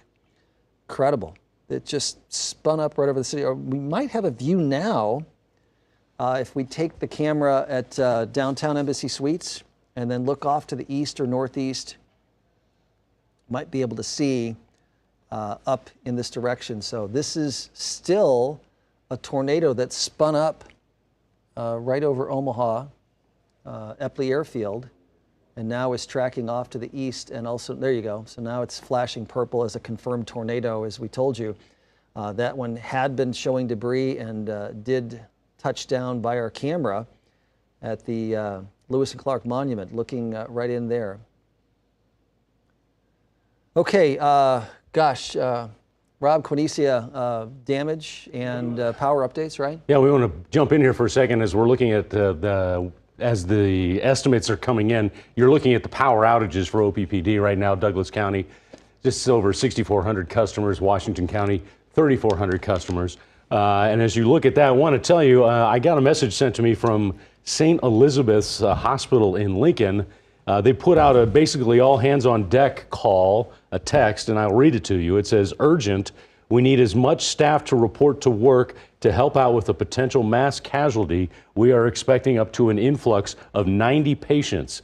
Thank you. And that was about 4:40 this afternoon. They put out that call, and then and Quinicia, I know you have an update on injuries. Yeah, we also heard from Bryan Hospital in Lincoln. They say they treated 2 patients who sustained injuries from the tornadoes that touched down in Lancaster County. So 2 patients are being treated at Bryan Trauma Center. And we also want to say we got a note that the Red Cross will be setting up at Arbor View Elementary in Elkhorn. That's at 5115 North 208th Street for relief. So if you've been unfortunately impacted by these tornadoes, you need some help. Maybe it's just it's a coffee or some kind of just understanding or a hug or something. The Red Cross will be at Arbor View Elementary. Again, that's at 5115 North 208th Street in Elkhorn for relief. Very good. Rob, Quinicia, we're looking at, with our camera at the Embassy Suites downtown on 10th Street, zoomed east. This is a funnel that's the storm in Pottawatomie County, farther east at 206th Street and Highway 92, so far east Pottawatomie County. But, you know, we zoomed in tight on that, and it is a little farther east of Council Bluffs. And you can see it's this little piece right here. Every once in a while, it will zoom in. Luke, can you just zoom in, tighten that up a little bit for me? We've got it over there on the, this is on Max 2, I believe, here. Great. Okay, thanks, Andrew. And then pan back up this way a little bit here. So this is the reason there's a tornado warning. Go back over this way here. This is the reason there's a tornado warning into Council Bluffs or into Pottawatomie County. But as you can see, we don't have, at least right now, a circulation reaching the ground. We do have the rising air, the lift that's going on over here. You can see it right through here, these low clouds. But that's good. If you widen that camera out for me, Andrew. It's too bad we've got people, you know, trying to do 10 things. Andrew's coordinating a lot of coverage for us here, and then pan up this way for me here, and then keep going a little bit, a couple more ticks over this way. This is the storm that's over northwest, one more time, Pottawatomie County, and a little bit out of our range here from the view that we're looking at here. But this had produced the tornado from Epley Airfield here. I want to go back to radar here. So if you, I think that's actually Max 2 that I'm on here. I'll just switch that back to perfect. This view will give us the velocity, and also, so this is the little spot we were looking at there. I told you near Quick now is right here, and I don't think there's any longer, well, no, there is still a little bit of debris that's been lofted in the air with that. So sometimes what happens is it'll touch down, you'll pick up some debris, it's floating around, and the radar sees it. So we have that still with the confirmed tornado. And then this is the one that touched down at Epley Airfield and is now getting ready to cross the interstate near Beebeetown. And we still have a pretty good away from Omaha and toward Omaha, so it's right here, and that's moving up right at the Beebeetown area, crossing Interstate 80. Yeah, Bill, with that one, emergency management is still reporting funnels. Okay. And they're at 350th and Lombardy, so I think that's the location they're seeing it from. Right. They're at 350th and Lombardy, and they're looking at this spin right here. And you can see these things from a long way away. That camera we showed you, that was looking all the way into 20 miles into Potawatomi County, seeing that funnel. So it's not perfect. Okay, we've got apparently a good view of the tornado that went over Epley, which is now this one up into the view there. So this is off of our sky cam, and we slowed it down. Look at the wind. Wow, look at the debris. Look at that. I mean, that hit something big. And this is the same storm right here. So the funnel right through here, and you'll see it as it comes through. And I don't know what it hit, but there is a lot of debris that was lofted. And sometimes that debris will get lofted into the air and be around for quite a while, keep on showing up and show us where the circulation is at. So it's not necessarily there's new debris being lofted into the air, but that was the cell that is now all the way up here, closing in on the Interstate 80 over here, and there's BB Town. So this is it. Let's see if there's still any debris that's lofted up. Yeah, still here. So my guess is that that's not still debris from before, although it could be. It's probably still been touching down. Yeah, Bill, we just got another report on that particular tornado you're looking at, that it is on the ground from a emergency manager, I believe, or some kind of trained storm spotter. I would bet. And here's I-80, so you got a lot of folks traveling on I-80 that can see that. It's within a mile. So best case when you're traveling on the interstate, you're weather aware, because we've been talking about this day, and we've talked about the time frame of 3:30 to 6 o'clock as we got to really be weather aware. Well, here you are now. So if you're planning on traveling on I-80 here into Iowa here, you got to be able to look and say, okay, I got to stop, because this thing is going to cross the road here and then come up into BB Town, and it sure looks like it's going to hit that area. There's a live view, still has that look. Garner Industries that we showed you earlier in Lincoln. And Rob, I think you were talking about casualties that were going to be heading to the St. Elizabeth, is that right? Yeah, St. Elizabeth put out a message that they wanted basically everybody who could come in to come in. Right. They were expecting up to 90 casualties possibly.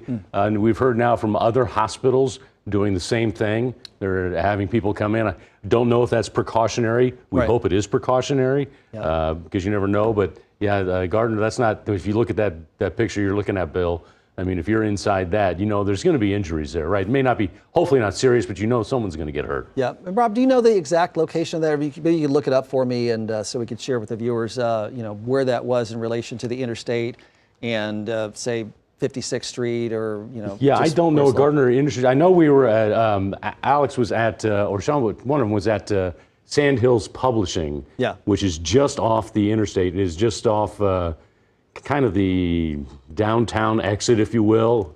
If you took I-180. Yeah. And went right, like you're going to head towards Seward. Yeah. It's Yeah, up in there. So Looks like Garner Industries is in Lincoln, Right. 7201 North 98th Street. Gotcha. North 98. So Okay. yeah. Very good. All right, so this is a tornado crossing Interstate 80 in northern Potawatomi County. Here's our live radar. You see it sweep. When it moves, when the sweep goes by, that's how you know that it's live. It's this area right here, and this is live velocity. You see that show up, and then this is the correlation coefficient. There's still debris in the air with this. So this, again, a confirmed tornado. The warning out here goes until It looks like they just 5:45. Go ahead, Luke. issued that one for Harrison, Potawatomi, and Shelby counties in Iowa until 6:15 p.m. a tornado warning now. Right, so they extended that, and boy, look at the swath that they've got. But that's kind of been the history of these things, right, Luke? I mean, once they get going, there's no reason for them not to keep going for a while here. And once that spin is going, this may keep on. So again, tornado warning. The tornado just crossed I-80. Actually, I feel terrible. I'm wrong about this. This is 880, because this is the split where this is Interstate 80, and then this is 880 that comes and eventually comes down to where I-29. So my apologies here. This is northwestern Potawatomi County here, but crossed the interstate, which again there is 880.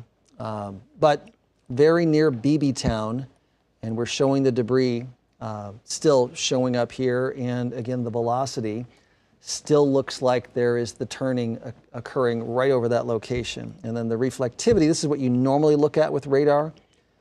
You see the hook in here. So this is heavier rain wrapping around lighter rain where it's lifting up there. There's another cell just to the east, and that's the one that has the tornado warning out for central Potawatomi County. And that, you know, we followed that earlier. Let me look at the live velocity there. It still looks like there's something right over here, southeast of Underwood. Here's the velocity. It doesn't look as great, but there's a good couplet that crossed Highway 92. There's Trainer, but heading up just to the east of Underwood. And let's see if we've got anything. Doesn't appear. Maybe there's a little debris in there, but you know, obviously the one up here that we've been following has had it for a longer period of time. If I just go back a little bit and let's see if there was anything here. Quick, that was the tornado. And it doesn't appear like we have, yeah, it still may be there, but it doesn't appear that the debris is showing up. So we do have a good area of rotation with this one still, and they're still saying the confirmed tornado on it. But we know for sure that this one is crossing into Harrison County, and they've extended the tornado warning here up into Harrison County, and that goes until 6:45, as Luke was mentioning. And then here's the correlation coefficient. There's the debris. This is just, pardon me, very near Beebeetown right now. A little spot of debris right here. And very good couplet where we have green toward red away. The colors aren't as intense as they once were. If you recall earlier on, we had something like 130 or 40 miles an hour of rotational velocity. Here now we've got more like 60 miles of rotational velocity, so it's not perhaps as impressive. That's 1,100 feet above the ground, so I would imagine if there is still a tornado there, folks will be able to see it, and having just crossed the interstate right here. All right, big wider view here. There's the entire viewing area. Confirmed tornado right here in southeast Nebraska. Let's look at the velocity here.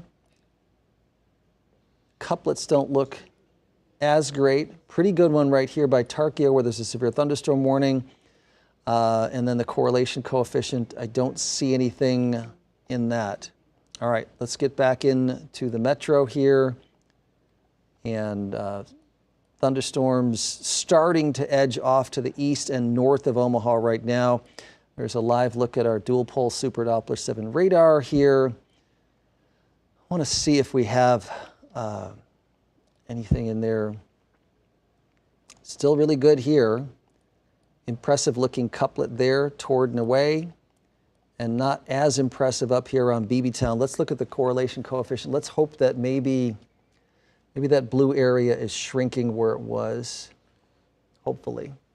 So this is still probably the funnel cloud or tornado. Now our live view is showing it a little bit to the east of there, so maybe the debris has been lost, hopefully. But there's still spin going on there, and then the correlation coefficient looks like it's weakened where we don't have still the big blue blob that we did earlier. Let's go back a little bit and you'll see where it was. So hopefully that is the case, that this thing is weakened. Looks like it has. I don't see the debris in the air. And then the live velocity shows the couplet is a little farther east. Still a tornado warning there. Again, my hope is that that will start to weaken. Unfortunately, this one still looks pretty good over here into Iowa. I want to see what that is there. Yeah, Bill, we got another tornado report from an emergency manager 3 miles southeast of Underwood in Potawatomi County. That's this one right here, Luke. Okay. And they're saying tornado? Yes. Okay. So he's looking at this. This looks like some debris in here. Here's our live velocity. It's right there. It doesn't have as great of a couplet as the other ones does. Does look good with the hook right here near what's the area would be called Bentley, if there's a little township there. And then the correlation coefficient, not quite as impressive as it once was. Does look like there's some hail between here and there. Maybe on the east side of Omaha here. Let's look at that. Yep. And still just to the south. So I'm fearful that there was some pretty good hail that occurred over Sarpy County.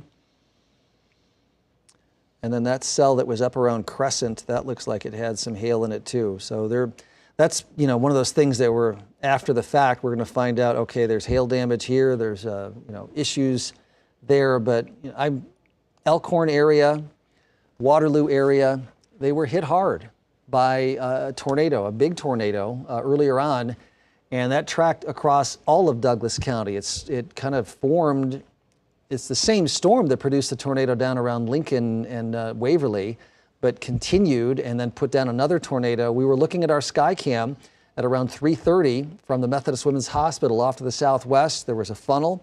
It touched down. That was the area right about Sarpy, Douglas, and where Saunders come together on the Platte River.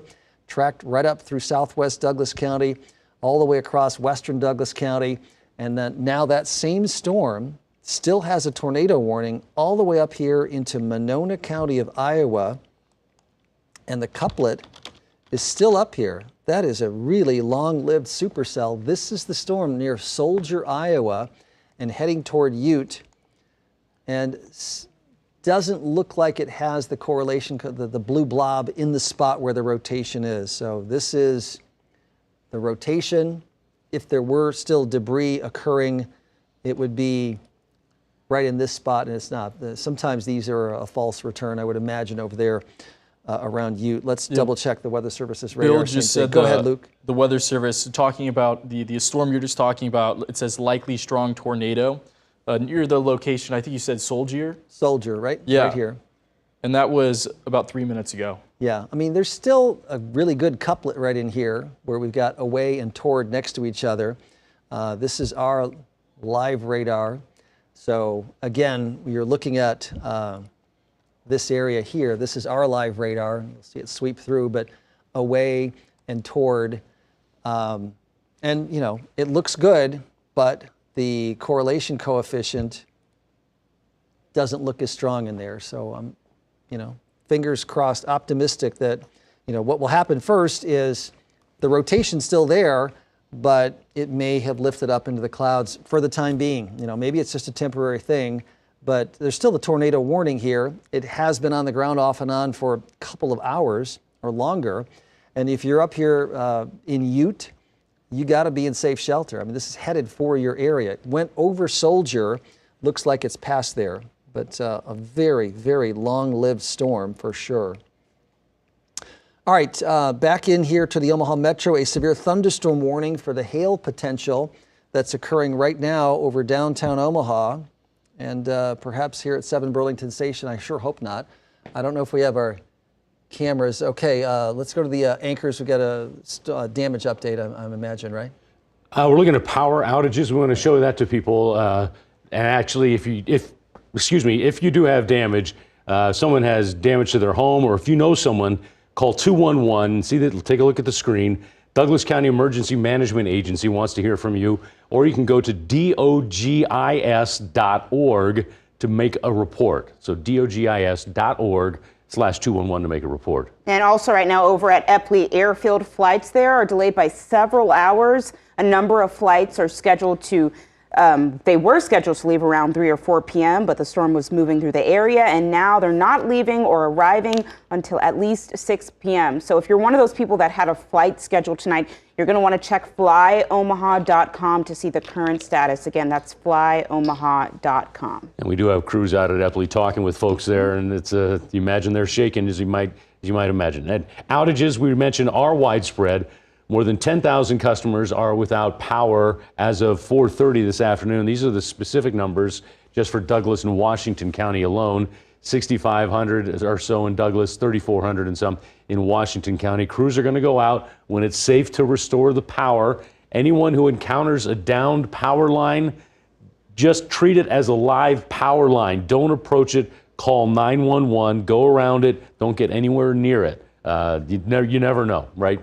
Err on the side of safety. Yeah, especially in a time like this right now. And we do want to mention that the Red Cross has a shelter set up in Elkhorn. If you want to, anybody who's been impacted there in that area can go into that, go see them for help and some kind of a relief. Yeah, and right now is the time when hospitals are starting to respond. We know that Bryan Health in Lincoln has 2 people that they've treated for injuries because of the storm. Rob mentioned earlier, St. Elizabeth called all their staff all staff that can come to that hospital. They're expecting possibly 90 patients. That's what they're expecting. So we've already got this response from the hospitals in the area. Yeah, I guess it's, and again, we're hoping that it's an overestimation, Yeah. and that they're not going to have that many. They're thinking there might be 90, up to 90 casualties in Lincoln at one hospital, but that's maybe what they're just preparing for. Yeah. Unfortunately, I think we're going to start hearing more and more come in as we start to assess the damage. We got a couple hours still before dark, and so that's in the benefit, right? Yeah. That people can maybe get around and get a good estimate of what the situation is before nighttime hits. And we've seen some of that emergency response. We saw someone on a stretcher in Blair. We know Sarah Feely saw someone on a stretcher in Blair. A woman was taken to the hospital. So, of course, we are just hoping for the best at this point. Right. And Bill, I hear periodic sirens. Sarah Feely was out in Blair. She said she was still getting alerts. Are there any active tornado warnings right now? Yeah, there's a view. Oh, there you go. Earlier on, actually, that is. Yeah. I'm guessing that's a live view. It is, and you see the tornado occurring right there. This is the one that earlier Luke was saying just southeast of Underwood, and that is a live look from a camera or a storm chaser out there, and you see that funnel. And again, it is on the ground with some debris churning up at times. That's this cell right here. One thing to note, eastern Nebraska, it appears the main push of the tornado threat is now into western Iowa and northwest Missouri, except along the river here. These cells are not going to have the same kind of rotation that we're seeing now in northeast Nebraska from our viewing area, but ongoing tornadoes here. So I do want to zoom in. And again, you saw that picture there, and that was from this area here, 880, looking down, and here's a live look at it. So 80, so it's east I-80 and the split. So that is impressive. You see the funnels right through here, tracking, and this is south of both 80 and 880, but also southeast barely of Neola, but really, really close to Neola. So if you're in Minden, unfortunately, it looks like you are directly in the path. This is almost on top of Minden right now, and it's hard to tell. I mean, this is, you see these funnels, they may be on the ground. You're looking from a distance here through some rain at that, and it's, again, heading into Minden. So a live view from the camera, the leading edge here, funnel, maybe tornado. We just can't tell for sure, but that is just crazy stuff. Again, another really impressive looking on the radar too. You see the funnel. Is it hitting the ground? Can't tell for sure. That is what we're zoomed in right on here, and I'll just highlight it. This swirl right there, just east of Neola, that is that storm. Hey, Bill, how fast is this going? How fast is this moving on the ground? Most of these things have been going about 35 or 40 miles an hour. And of course, it's tough to chase because unless you have a road that's going the same direction as that, you gotta, if you have to square it off, you can't keep up. But this is a funnel, and you see on the other screen there, just barely southeast of Neola, which, Neola is kind of on the northwest side of Interstate 80 there, if you're traveling toward the northeast there. And then Minden is to the south, and this is coming right into Minden. And I'm looking at it, and I'm really, really fearful that we're going to have that come right over Minden. It sure looks like it's on that path here. So this is it right here. the camera's looking through rain, so it's not as impressive as some of the other videos that we've seen today or pictures, but it is impressive because this is happening right now and showing up on the radar right now as a couplet toward away right next to each other.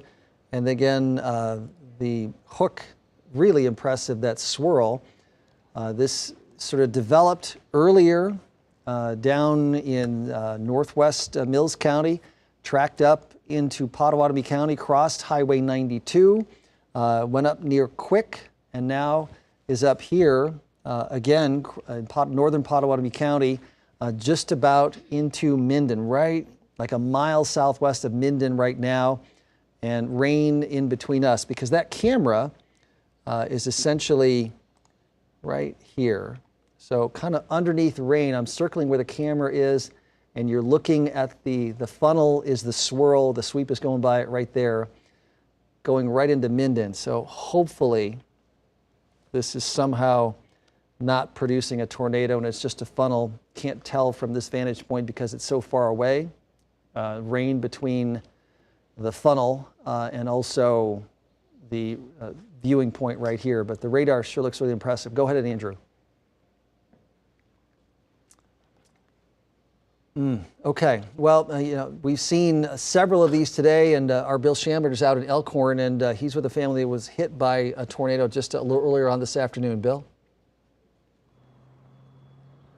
Yeah, Bill, if you can see the road behind me, this is Fort 210th. You can see the power lines, you can see the new construction off in the distance. A lot of these neighborhoods are just decimated, and you go one block in the other direction and homes are perfectly fine. I'm with the family, the Woodward family. This is Mike Woodward. You were home at the time, right, Mike? We were. We're very fortunate. We have a bomb shelter basement, and we were down there, and you could hear it come. But we thought the house was fine. We came upstairs, but then you walked outside, and we've lost pretty much every tree on the property. But nobody got hurt. Dogs were all good. Cat. Everybody was in the basement, so we were good.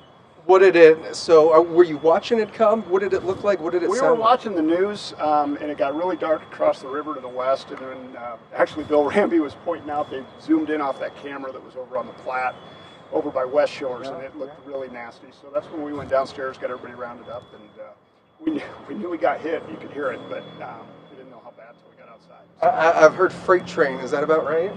We're so far down. We have a bomb shelter that's below the basement. All I could hear were things cracking and breaking, but nothing. It was just loud and windy. That was about it. Talk about the speed. You already have a chainsaw out trying to. We're trying to go get another chainsaw blade because this one's a little dull. We're not making much progress, but I can't get my car out of my yard, so we're going to try and get out on the right of way here. We got power lines down across the street, so I don't know if we'll get very far. But everybody's safe. Everybody's safe. That's all we can pray for. So thank God. Yep. Thank you so much. Thank you, guys. Again, 210th and Fort. This is kind of the Arbor Ridge neighborhood. We just got word that the Red Cross has set up shelter at is it Arbor Ridge Elementary? An elementary nearby. So, but yeah, lots of damage, Bill. I'll send it back to you. Thank you so much. In Elkhorn, with damage from the earlier tornado. This is going on right now. There's a tornado emergency for northern Pottawatomie County near Minden. Apparently this is on the ground and tracking through Minden right now. Again, it's in the distance and we're shooting through rain, so it's difficult to see. But this is the camera at I-80 and I-880, and this is about 5 miles off to the southeast where the tornado is causing damage. We've got a live view from our Super Doppler 7 radar showing the velocity, and you see what's flashing there. That's the tornado emergency where spotters are saying a large tornado doing damage, unfortunately tracking there into, and the radar is just swept by and shown now a really strong signature there of the green toward red away, so what we call a couplet, a very impressive radar signature. And depending on where you're, if you were 5 miles in the other direction, I'm sure this is looking like a large damaging tornado. Shooting this way, we can't see all the way through the rain. You see the funnel right here, but that is that cell, and this is going to cross I-80 also just about 10 miles to the east of where the previous tornado that initially developed around Epley Airfield and is now crossing east of where 880 and 80 come back together, but north central, northwest Pottawatomie County, and then crossing the interstate again. So it's a very dangerous situation here, and sort of rain wrapped, so making it more and more difficult to get a good sight on this thing. But this, again, impressive view here. All right, let's go back to the radar here full, and where we are in Omaha is that the metro has seen the worst of the storms kind of pass out to the east present time. This is a live look at our Super Doppler 7 radar, and on the view here are the big storms. These are a little weaker. This is the confirmed tornado. And then if I look at a little wider view of reflectivity, there's a thunderstorm in Blair, and earlier we were mentioning that Sarah Feely was up there. There is still some clouded ground lightning. This is super impressive with the storm, as it's obviously really intensified and producing what looks like now a damaging tornado right over Minden. Looks like it's crossed over Minden. There's the velocity signature. You see the toward and away. So Minden, McGill, Shelby is right through here, and it continues to move in that direction. This is the correlation coefficient. You see the blob there. Unfortunately, that does look like damage occurring in that spot. And now right through here. So I'll just drag this back, and you can see where this went right over Minden.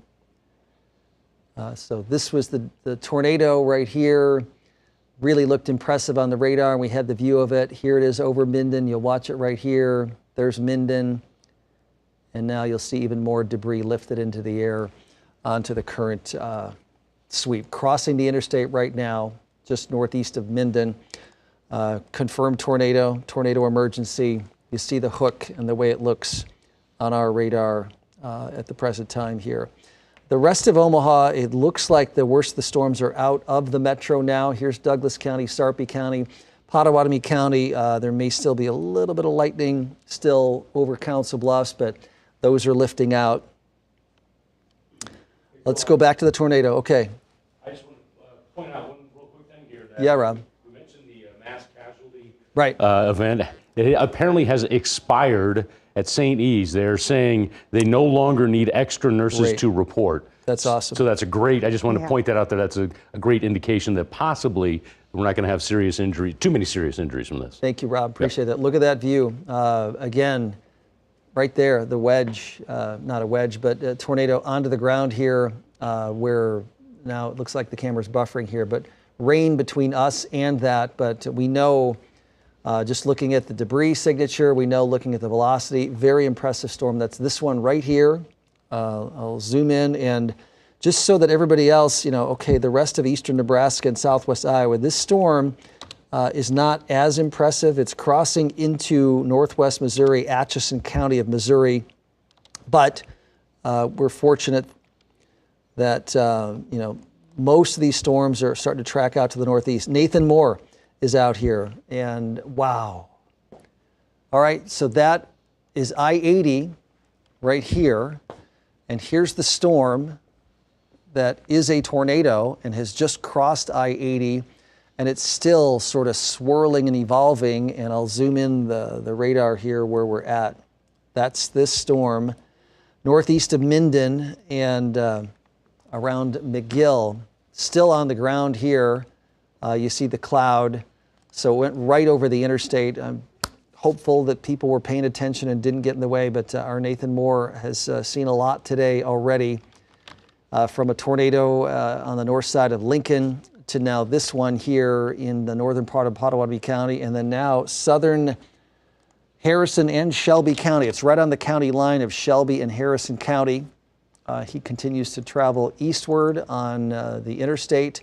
Not too far, though, because it's just barely north of the interstate right now. All right. Looks like freezing up a little bit there. It's tough.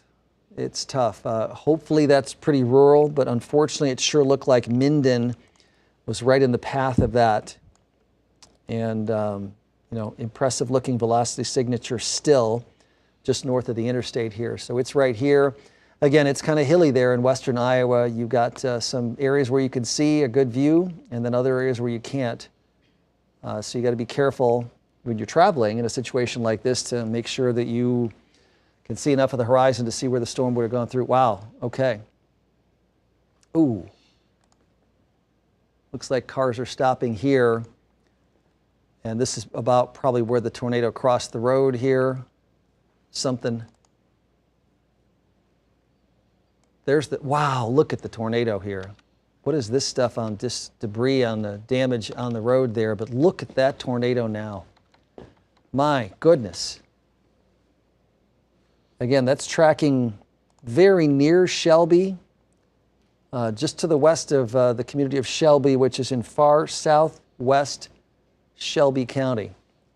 Look at that. What a day of amazing tornadoes here in Nebraska and Iowa so far here today. There's the velocity. Here's the live look. It still looks really impressive, the swirl on the reflectivity pattern, and you see why. So this is most likely how this looked as it was coming over Minden. Again, we just couldn't see it because of the rain sort of wrapping around the storm here. But, you know, this is it right back in through here. And then this is the, you know, looking off to the east and southeast where you're, you know, out of the storm itself and the rain-free base of the cloud. That's amazing stuff. Okay, tornado emergency with that one. And that is now up into Shelby County of Iowa. And Nathan Moore continues to travel eastbound. He's going to have to, I don't know if there's a place that he can turn around. Maybe he can get up to Avoca and then track north there, because that'll be a good view for him. And of course, he's knows where he's going in that situation here. So that's this storm right here. He's traveling this way. If he gets off here at Avoca and then travels north, that's I believe Highway 59.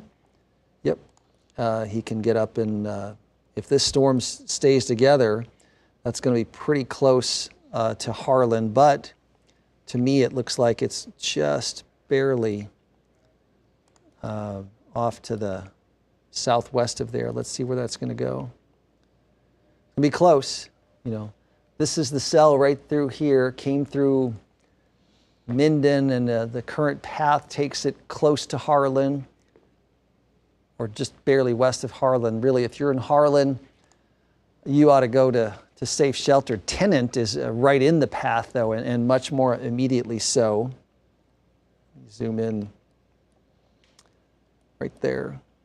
So obviously smaller community, but man, if you're there, you've got to be in safe shelter. This thing is bearing down on you from the southwest, and still looks like it may be going to continue to track toward the north and also north-northeast.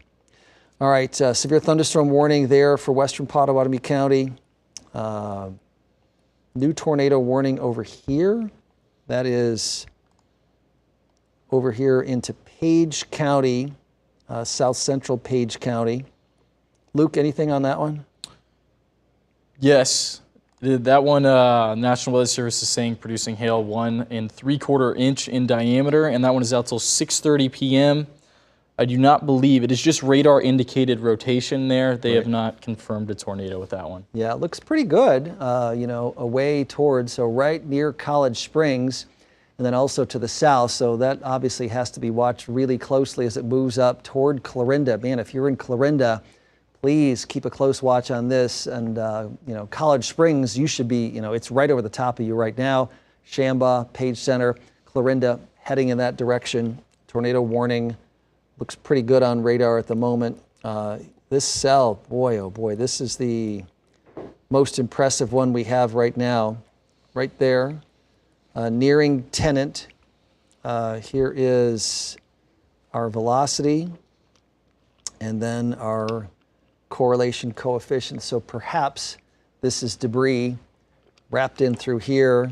A live look at our radar shows it right here. And you know, you get a little farther away, it's tougher to Tougher for the radar to see through multiple trips of rain. It's shooting through a lot of rain to get there. And just watching the sweep as it updates here. Yeah, I mean, it still looks like, really good hooked up storm. It doesn't look like, what's interesting now is that it's not rain wrapped anymore.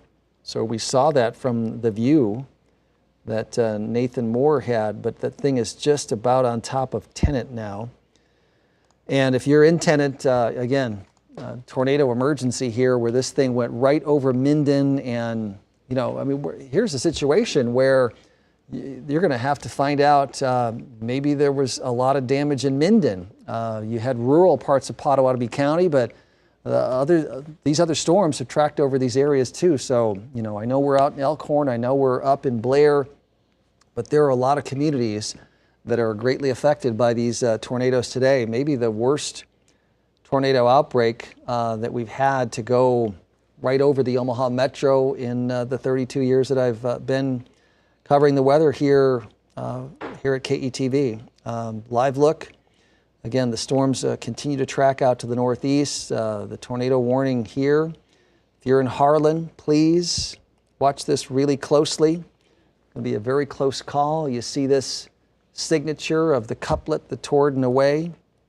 Here's our live velocity look at it, and it's right there. Let's hope. Here's toward, here's away. Maybe it will stay just west of Harlan, because if I zoom in here, you'll see, Harlan is a pretty big blob of city streets and houses in here. We got thousands of people that live there. We don't wish these storms to go over any areas, obviously, but if it stays here, it'll be a lot more rural, and you wouldn't have the amount of damage, although somebody, unfortunately, is going to be getting damage from this storm as it passes over their farmstead or their house. But really impressive right here, right over Tennant right now, and tracking northeastward, so close to or just west of Harlan, Iowa. All right, we got Nathan Moore in Shelby. Wow. So that's the tornado out here. And that, again, wow, it's almost like the wall cloud is down to the ground here. But he's got a great view. He's in Shelby and looking up to the north there. And I guess we're going to see maybe where this went. Here's probably a good view coming up. Wow. Wow. See the wedge right here. Onto the ground. Whole thing is turning. So this is a really impressive looking storm where you've got, such broad rotation, and then, tough to track sometimes, but he, I think, was able to get to Avoca, up 59, back to Shelby, and now he's traveling up from behind this storm. And this is again, right over Tennant right now. You see even up here where he's looking, you can see there's the lift going on back behind this storm. Storm View Live, Nathan Moore, Storm Chaser. All right, so here's the scud clouds. Those are trying to lift back up. Cell signal sometimes not perfect when you get out here, but do we got a new tornado warning down here? I think that's the old one, right? It looks like the one that just we're expired. following in Harrison and Shelby that has the emergency tornado warning on it. I don't know if it was to 6:30 earlier, but now it's to 6:45. They just put out that. Well, obviously this view, I mean, that's just a phenomenal looking tornado. I mean, very impressive.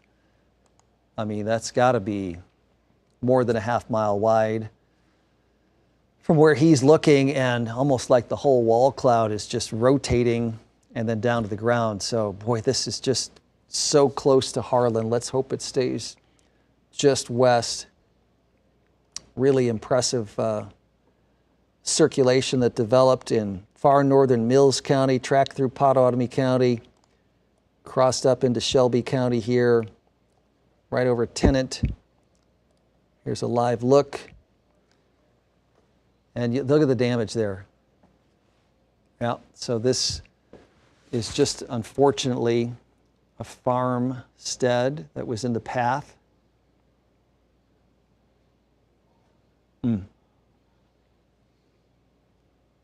And, you know, continues to churn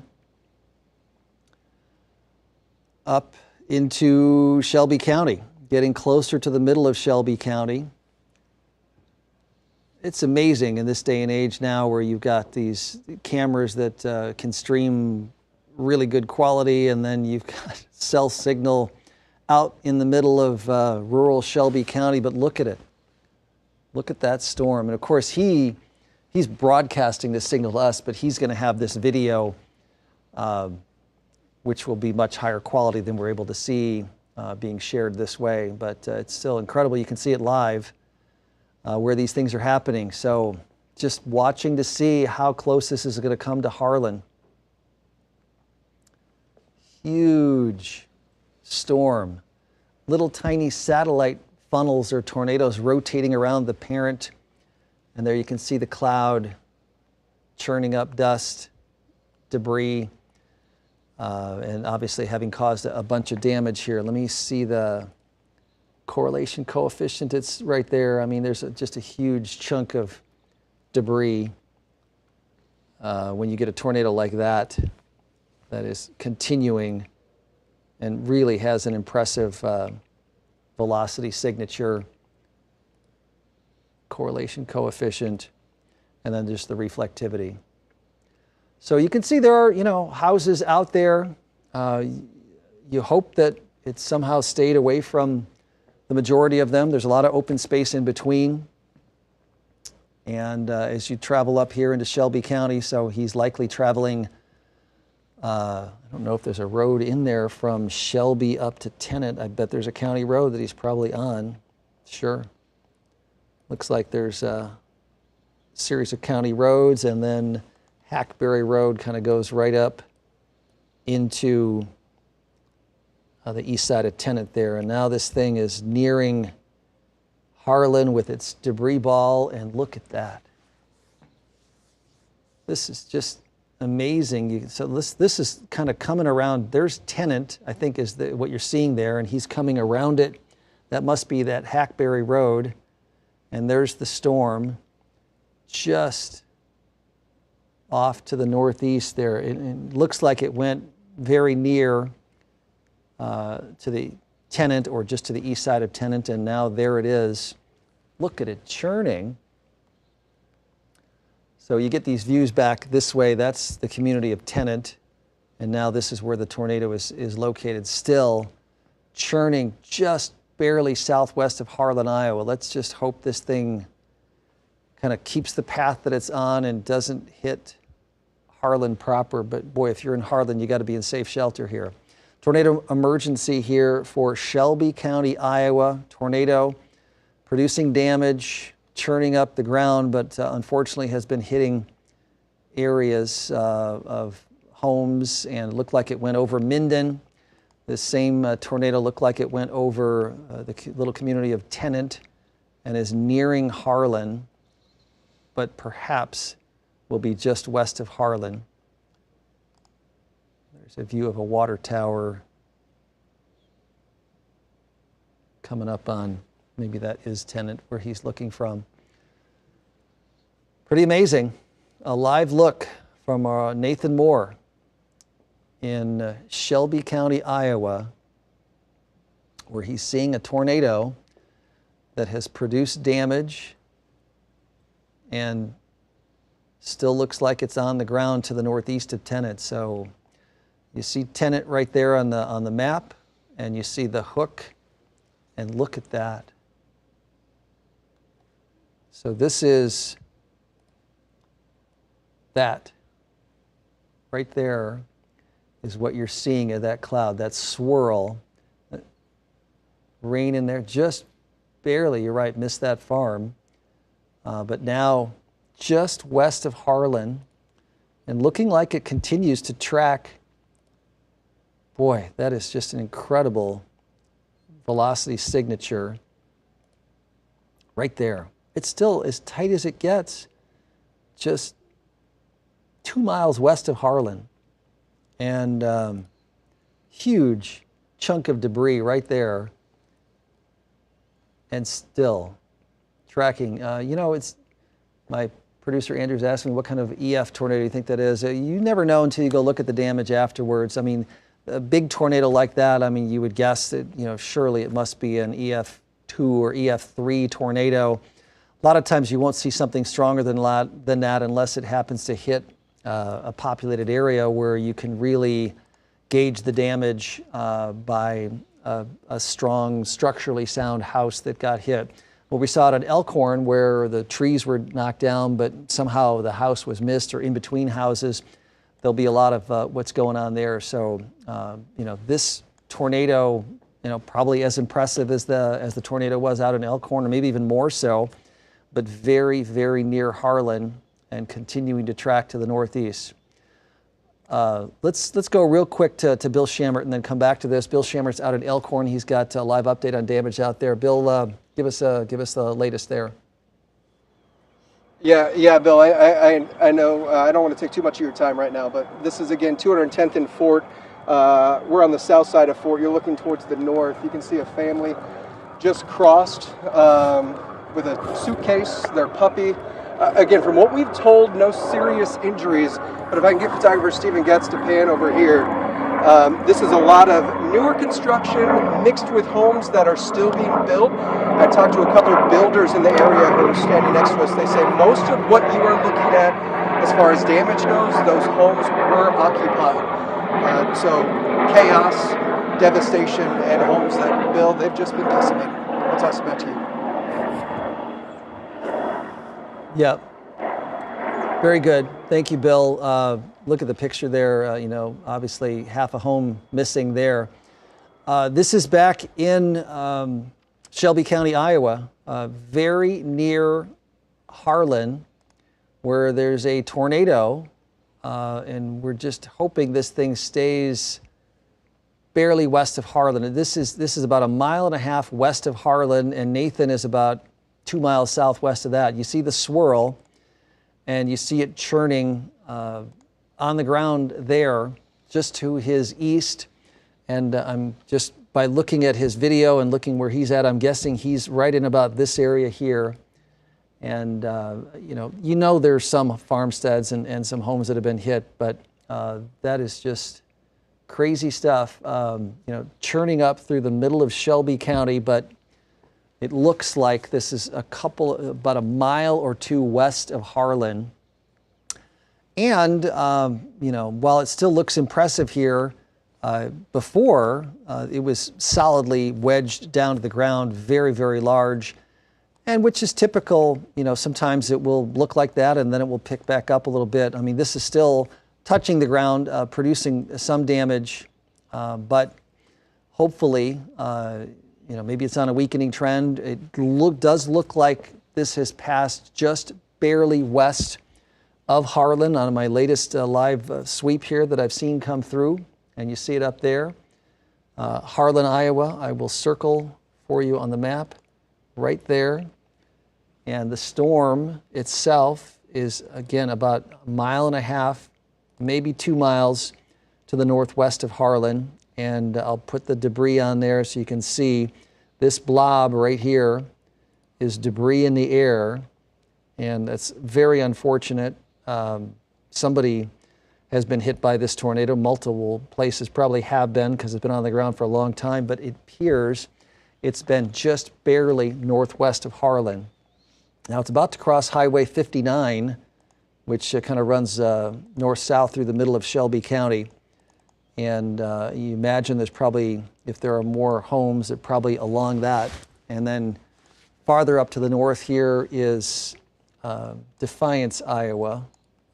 If we're really lucky. Looks like this is missing Westphalia. This is the track that it's been on here, about like that. If it continues and somehow can cross 59 and then miss Defiance, because Defiance is another community up there, just a little farther north, and you know, you got a fair amount of homes there. And as I said earlier, we certainly don't wish this on anybody, but we love for it to not hit the towns, the larger communities, and you'd wish that somehow it could just stay in a rural part of these counties, or if it hits a farm, if it's over the farmland and not the farmstead. I mean, there is a fair amount of spacing out here. This is a pretty big tornado though still, and still looks like it has the debris signature showing up right through here. But, I mean, look at that. There's the town of Harlan right here.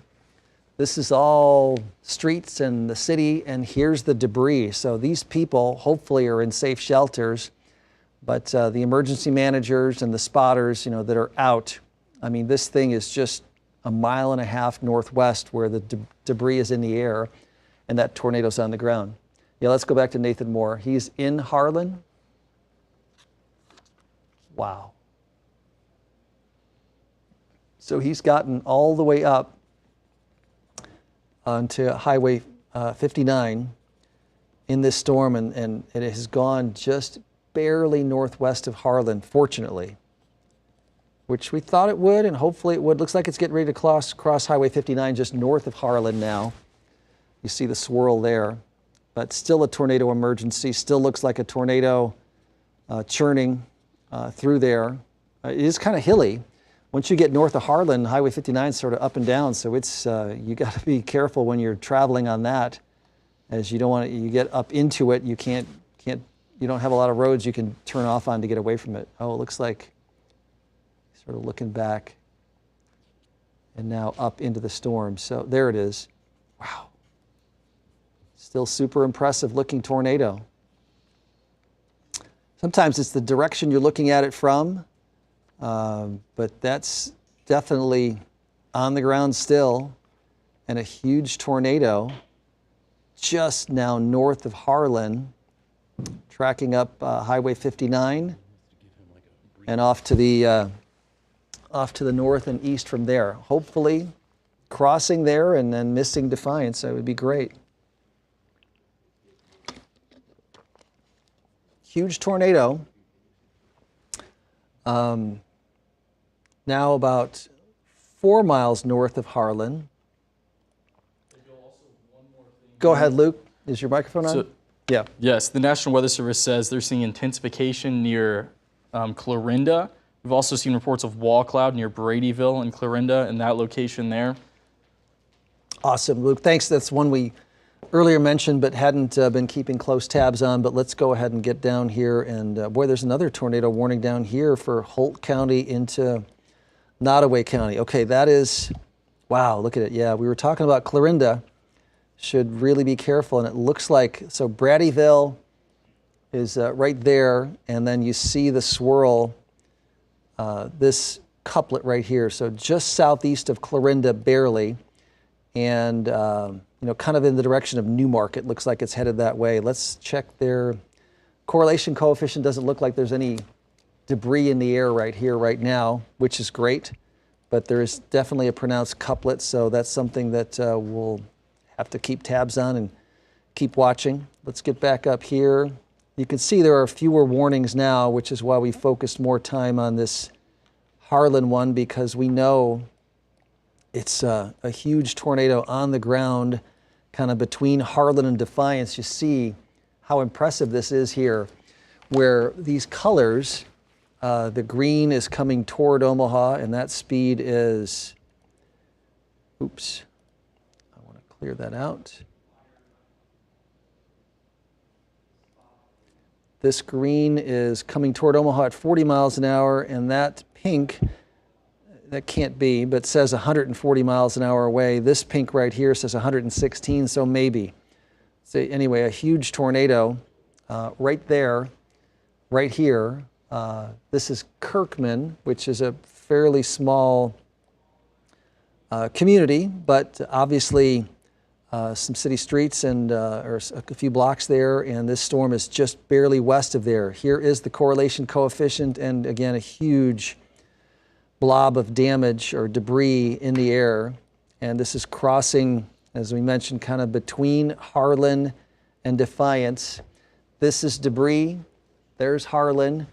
Defiance is right up here. So again, this is the Weather Service has been doing a fantastic job on projecting the path on these, and you can see the polygon they've drawn, and they give it a lot of room on both sides, but the direction is this. So it is continuing, and it looks like it's going to be east of 59 and east of Defiance, and probably west of Irwin and just west of Kirkman up into north central Shelby County. But amazing tornado. Yeah, Rob. Along those lines, this thing is a beast. It looks like is it just feeding on itself, or how long can this thing stay on the ground? Well, you know, it's out ahead. If it were to merge with another storm, that would cause it to weaken, but it's kind of out ahead of these other clusters of thunderstorms, and it has moisture feeding in and good inflow on this side. So it could keep going for, you know, another hour if everything stays in that environment. What happened with the storm, I mean, the one that formed earlier down by Fairbury and then produced the tornado by Lincoln had the circulation all the way through Omaha, West Omaha, and has now gone all the way up, but finally weakened as it's gotten north of Monona County, Iowa here. So as it gets into some cooler air up there, you imagine once it gets up, you know, kind of into Crawford and Carroll County, it will start to weaken as the other ones have too, but impressive. It's been on the ground for a while. Oh, for sure. This still looks really impressive, and this is the one that developed, you know, kind of north of Pacific Junction in far northern and kind of even north of Glenwood, and then started looking like it had some damage in southern Pottawatomie County, just as you crossed over from say the direction of Glenwood up into Pottawatomie County, and it's still there. So still has the debris signature. Still has, this is our live radar, and again, really good looking signature. The correlation coefficient is getting lost a little bit here on our radar. Let's check the Weather Service's radar here. The velocity couplet, correlation coefficient, it's a little bit behind, but there still was debris in the air right here, although the storm itself is up here now. So that's one of the things when we're looking at the National Weather Service's radar, there's a little bit of a delay in computed products like this, like the correlation coefficient. Here's our live view. The best way I can show this one probably is to go back in time a little bit and show you where it went so we can see where it's currently located. So if we go back, this is the debris, and it was an impressive wedge tornado right here, and its track crossed Highway 59 and is sort of right in here right now. So northwest of Kirkman and just east-southeast of Defiance. If there is still some debris, which I imagine there is, the velocity still looks pretty impressive, green toward red away. And we're getting out a little farther away where the signature on velocity on the National Weather Service's radar looks pretty good. We're waiting for that one to update. We haven't seen a new picture on that, but sort of looks like right here, probably where there would be the tornado occurring. I don't know if Nathan Moore still has that stream up or not. At any rate, tornado emergency. And Bill, just to 6:45. Bill, to go off to what you and Rob said earlier, I looked at the Storm Prediction Center. They put out their mesoscale discussion about, you know, how long can this environment last? And what they've been saying is they got, you know, the clearing skies in front of these storms out in, you know, western Iowa, which helped temperatures warm up to the 70s, which made the air mass pretty buoyant. So these storms had a lot of fuel moving into western Iowa. And what they're hoping, and the tornado watch is issued for western Iowa until 9 p.m., is as our temperatures drop throughout the evening, that is going to decrease the buoyancy and hopefully take away some of the fuel for these storms. So we're just waiting for those temperatures to drop is kind of what the Storm Prediction Center is saying, and hopefully that will help decrease the potential that these storms have. Good summation, Luke. And if you get a sec while we get back to this here, get the temperature in Carroll and over toward Denison and Audubon, and we'll get a sense for, you know, what's kind of feeding into the environment there. All right, so not confirmed, but really impressive looking tornado warned storms down here east of Clarinda and now into Adams and Taylor County here of southwest Iowa. There's Corning, there's Bedford, big storm right here.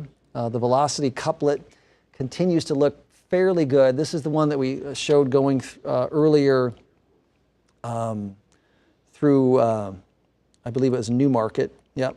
So it tracked this way and now is over here, and there's a new tornado warning over into this area of Adams County and then a corner of Taylor County here. So pretty big storms, but those may have a little bit better moisture and warmth being a little farther south, but the dynamics, the spin in the atmosphere is a bit greater up here to the north.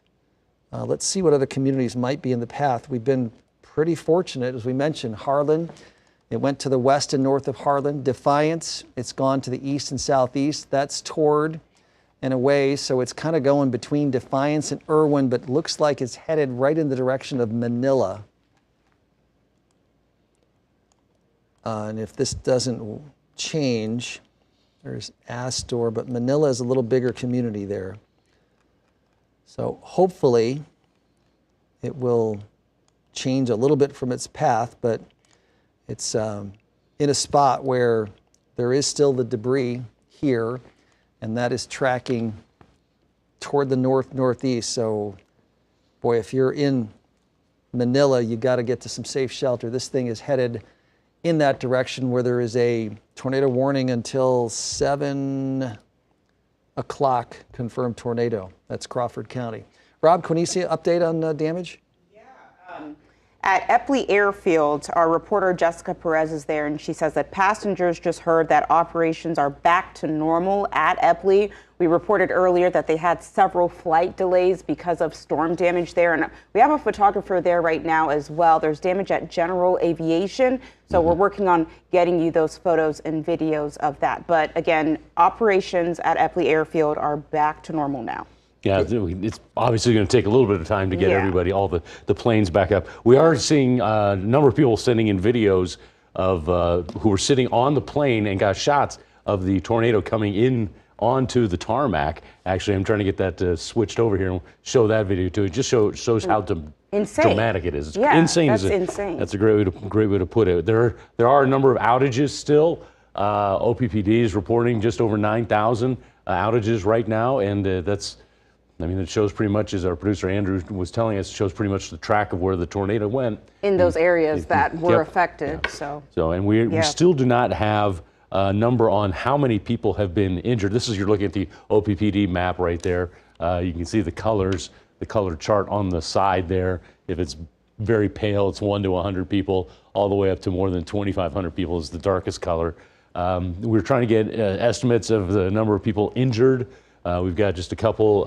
There was 11 people St. E's was treating just from their area alone. That was not for the entire metro area. And we also earlier. Yeah, Bryan Health had two patients that they were treating from injuries from the tornado, and we're still waiting to get an update from them because, at this point, we don't know if there are more patients that they've had. But as of now, from what we know, 2 patients were treated at Bryan Health.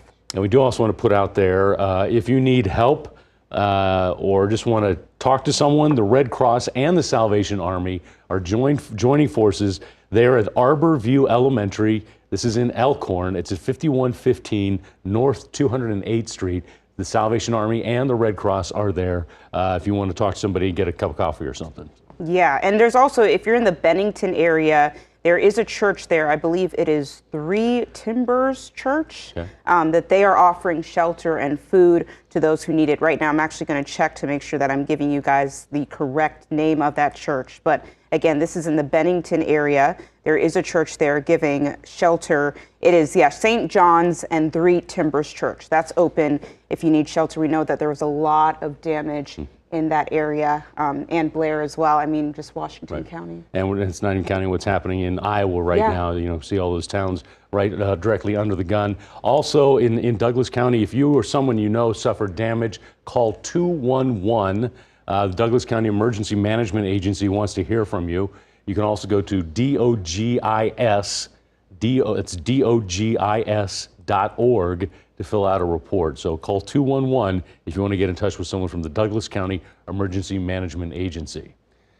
Bill, I want to go back to you. What are we seeing there in the radar? Well, Luke just handed me this report that the Weather Service is thinking there might be 2 tornadoes now over there in that northern part of Shelby County. It kind of looks like there are 2 little separate areas of circulation. I shouldn't say little, but it looks that way on the radar. But this is the storm we've been tracking, and also here and then over by Irwin. So there may be 2 tornadoes in this area. At least that's what the Weather Service is considering. There's a possibility. And, we have to keep on looking at the possible damage that's occurring here. And we've been seeing this blob right here, and that's still there. But as you look at this now on a newest scan, one here and possibly another piece right here. So it could be that there are 2 separate little tornadoes or 2 separate funnels that have formed out of that one giant circulation we've been tracking here. General aviation, look at that. Those hangars, those buildings, some of them are not made out of brick, but you saw the tornado as it happened, and all of a sudden something just flew up in there. Well, that's what it was. Wow, that is awful. Epley Airfield, we saw this happen live on our Skycam. Our producer Andrew Bryan had it punched. He said, we got to go to this right now, and had the tornado on the ground there just spinning up on the tarmac at Epley. And of course, we're going to see more videos of that going on, but we saw it as it happened. Okay, up here, possibly still the tornado emergency going on, and that's extended up here into Manila. This is hopeful. You see what happened with the blue, which is the really impressive signature of debris. And I go back here, it was here, and then it was here. And now latest, maybe the debris has weakened a bit, so maybe the tornado is lifting up there. It's my hope, because again, the next thing in the path was going to be, you'll see this right here, Manila, Iowa, but it's possible that this storm has weakened. Doesn't mean it's going to continue to weaken, because we've seen that before. However, I did feel like farther north and east you get, you probably have temperatures maybe only in the lower 60s up here, up toward Carroll and over toward Audubon. And when you have that east-southeast wind feeding into it, it may not be the same kind of energy that these storms developed in a little bit earlier on.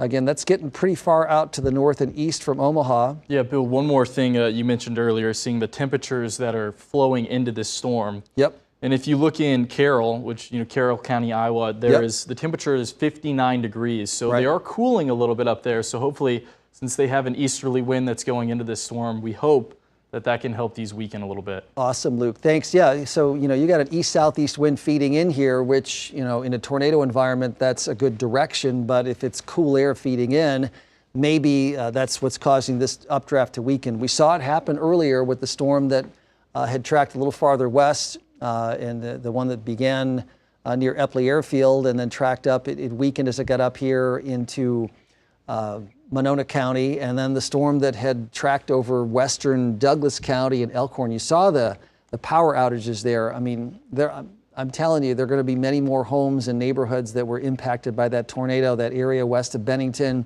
I mentioned earlier that West Shores, and there are maybe some of the sandpit lakes that are down along the Platte River.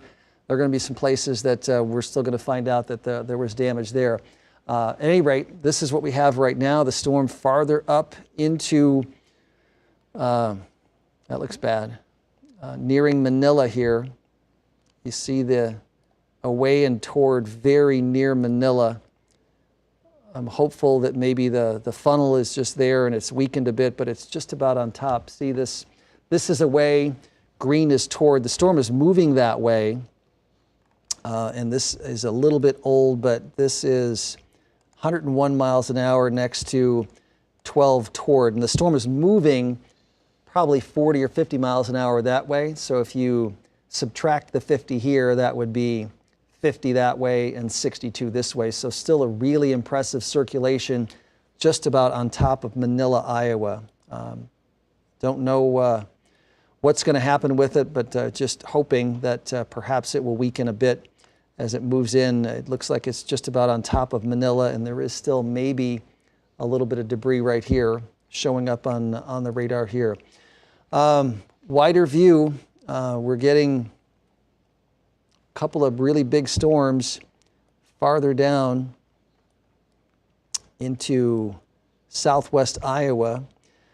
This is good news, though, down in Maryville and Nottoway County. Severe thunderstorm warning, but not a tornado warning that we had earlier. Tornado warning here for Taylor County and also to the north, Adams County. Still have tornado warnings on both of those. The velocity couplets are there. And if you're in these areas, you just have to keep watching because this could spin. This could spin. And they're in locations where the atmosphere is still really set up dynamically with the low level turning and the strong upper level winds, where maybe this stuff could become the next tornadoes. It's just about to get out of the Channel 7 viewing area, though. Once they get beyond Creston, we generally don't cover them. And you can see farther out to the west here, you just have some showers and maybe a little bit of light rain or a cooler breeze here over the Omaha Metro. So the confirmed tornado that we had tracking up here near Manila, Iowa. Let's look at the velocity. Still looks bad. Correlation coefficient, that's better. Don't see anything. There's our velocity. That looks really impressive. Just about to get out of range of our radar, but that looks bad. Right about on top of Manila. And then hopefully it's just because the circulation is a little higher up. At this point, the radar beam is at 4,200 feet in the atmosphere, so 4,000 feet up. And then this is the correlation coefficient. Don't really see it right over Manila. So hopeful that maybe it's not, maybe it's just a funnel cloud at that point, but we don't know. And again, if you're in Manila, I would sure be in safe shelter and not be thinking about, possibly the tornado has lifted. It's been on the ground for an hour plus. I mean, this thing tracked, it looked like, all the way across Pottawatomie County from southwest to northeast, and then all the way across Shelby County, and now is up here. So here's another spot where you're probably going to have damage in the communities this came across, and that was Minden for sure.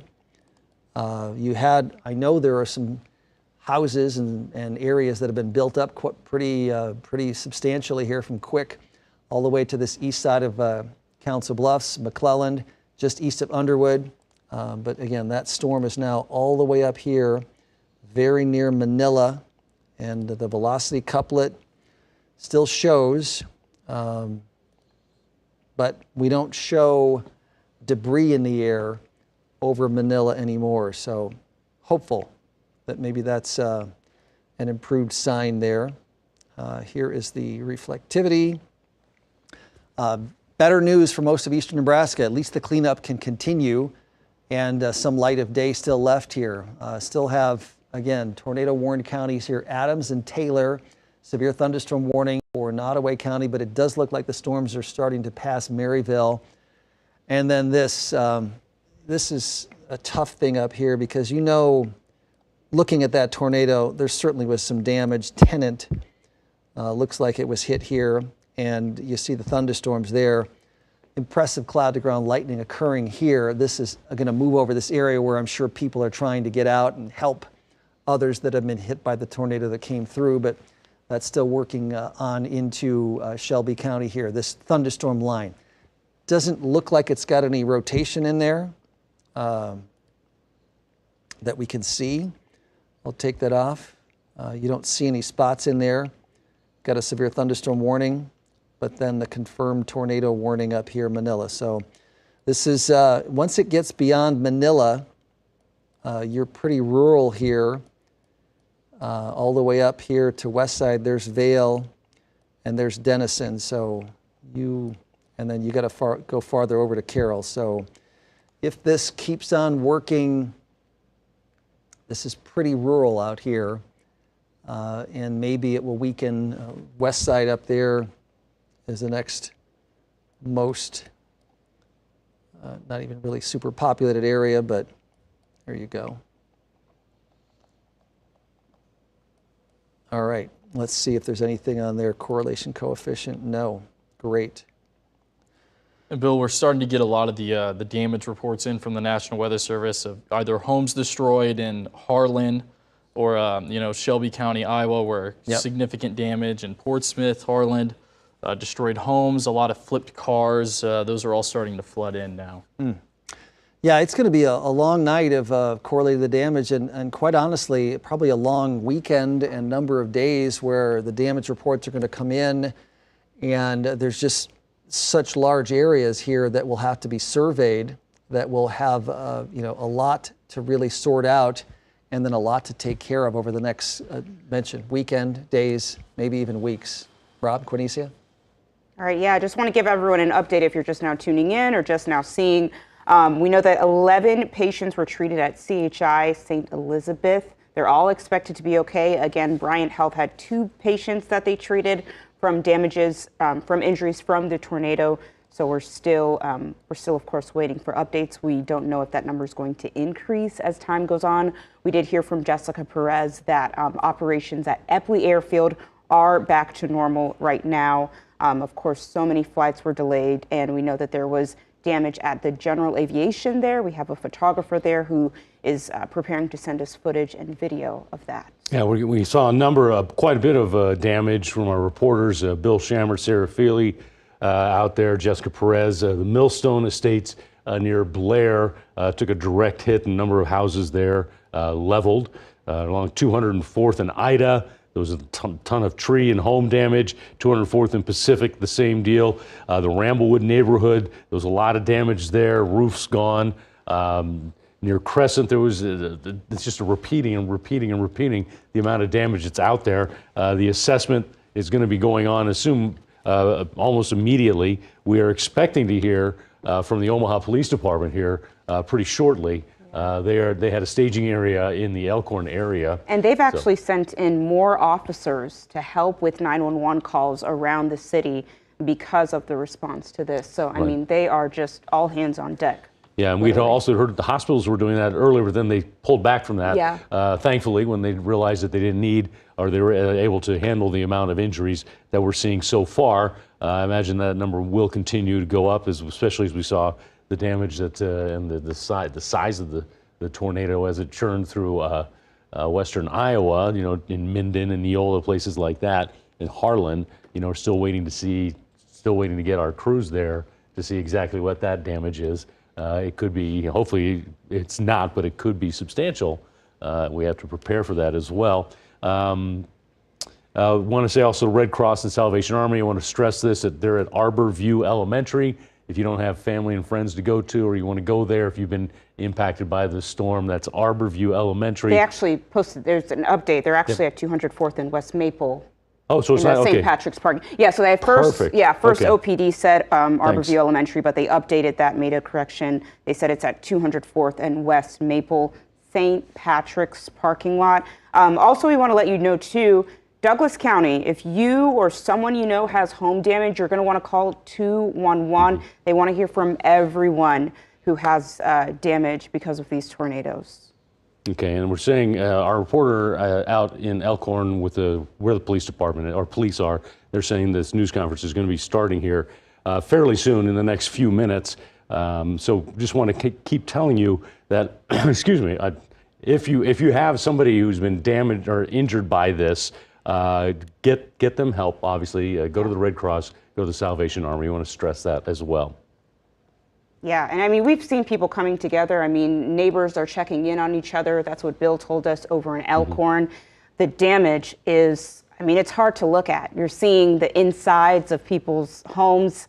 You're seeing just the top of some homes just completely devastated, leveled homes. A lot of that, again, was in the Elkhorn area, Bennington, Blair area, and now we're seeing the tornado go through Southwest Iowa and Minden and Neola. So we're just, I mean, hoping that it's not too destructive there, but we'll have to wait and see. And Luke and Bill, are there warnings, still active warnings right now? Yeah, we do still have some active warnings. The question people are wondering, is there still a tornado on the ground up in Iowa? We don't know for sure. My guess is that it's probably lifted at this point, but there's still a tornado warning over here, and the cell has kind of gone north of Manila here. There's still this radar signature that we look at here north of Manila where there's a toward and away, so a couplet there.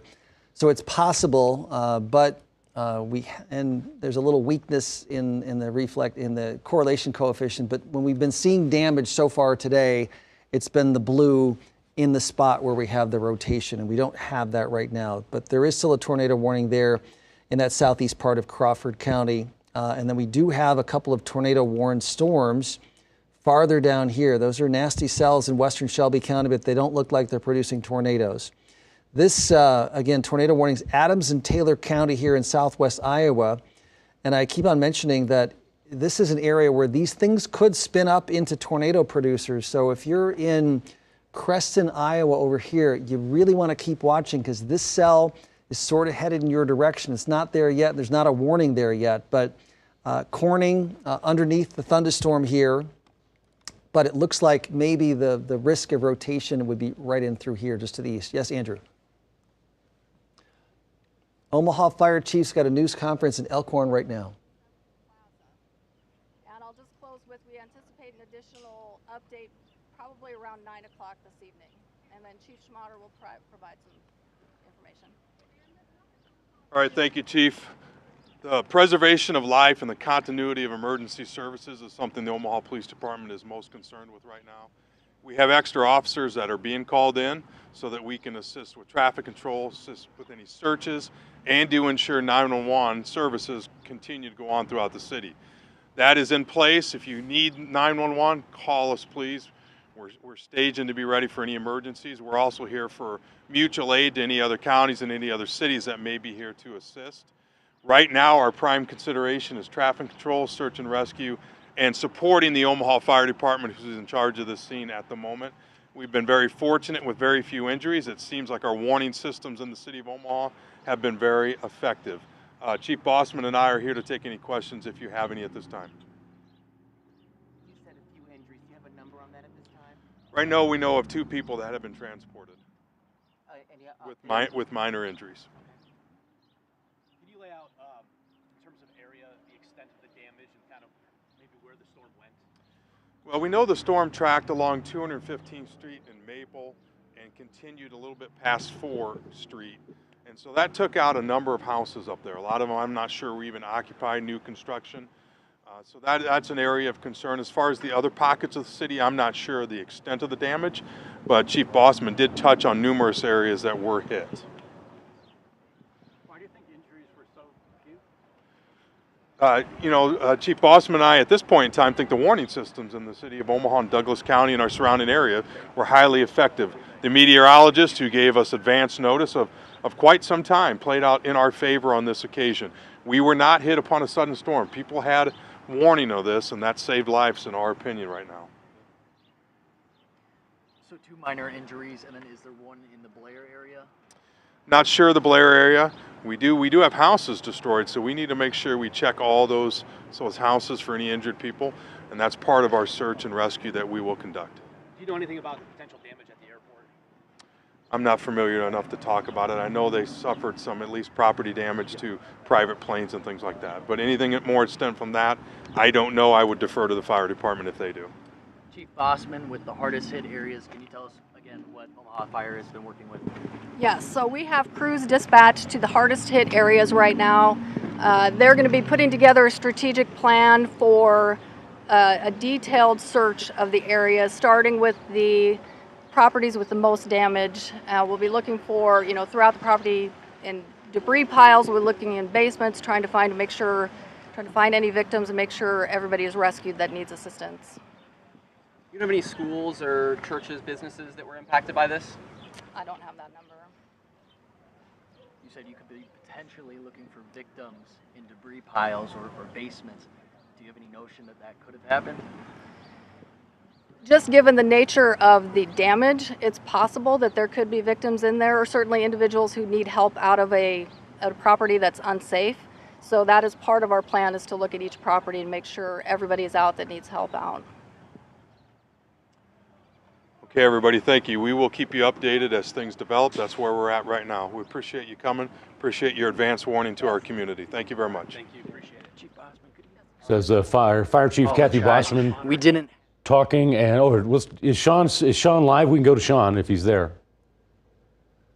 Okay, he's getting more information from the fire chief, Kathy Bossman, and also police chief Todd Schmatter there. Yeah, so what we know right now, 2 people transported with minor injuries, they just told us. Chief Schmatter really credits those warning systems in Omaha. He says those have really been effective in reducing the number of injuries. Right now, it looks like they are checking all the homes affected for any people injured inside. Crews have been dispatched to the hardest hit areas. Fire Chief Bosman says that they're putting together a strategic plan for a detailed search of the area, starting with the properties that are the most damaged. But again, we're hearing straight from the chief. He's really, really grateful for the warning systems to let people know to take shelter. And he believes that made this situation a lot better than it could have been. So far, yeah, right, exactly. We also heard Kathy Bossman, the chief Bossman, talk. They're going to look in debris piles and basements. I mean, that's it seems somewhat, you know, that you have to do what you have to do. If you have houses that are just leveled.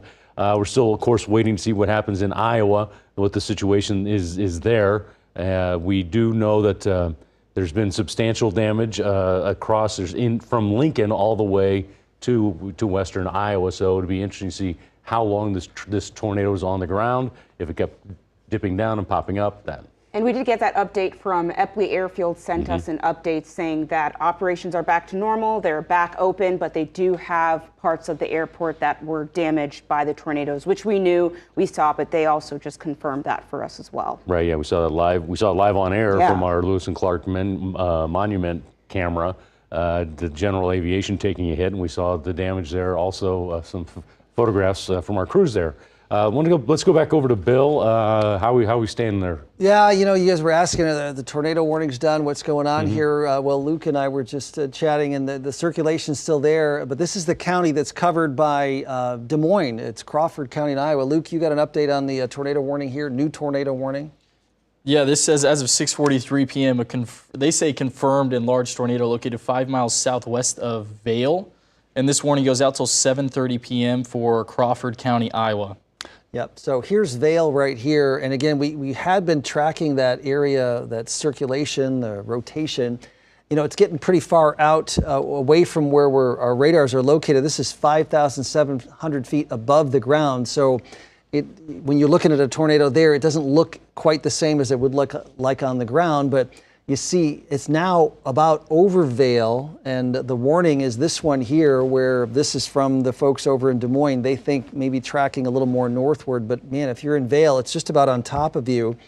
And we had been showing this earlier on, the correlation coefficient. It still doesn't show damage or debris there, but it doesn't mean that there isn't a tornado there, and it's just not stirring something up that high into the ground. So at any rate, 7:30 now, eastern Crawford County, east of Denison, a tornado warning over here. So still have a warning there.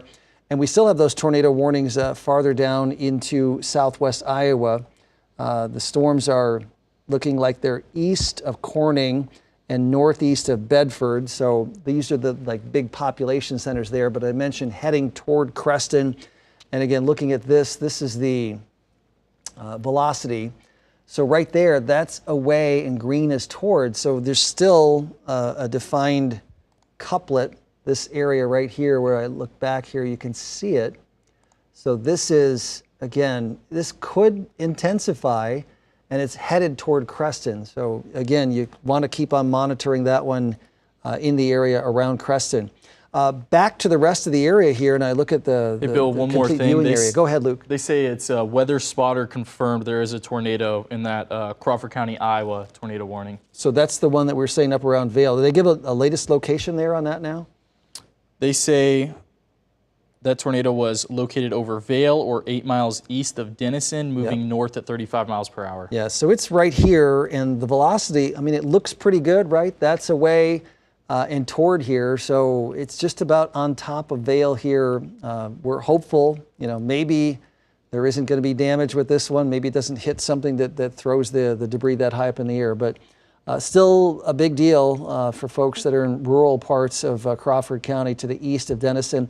And this is tough for the people that are trying to recover that were hit around Tennant and northwest of Harlan. That's a nasty storm. I'll put the cloud-to-ground lightning on here.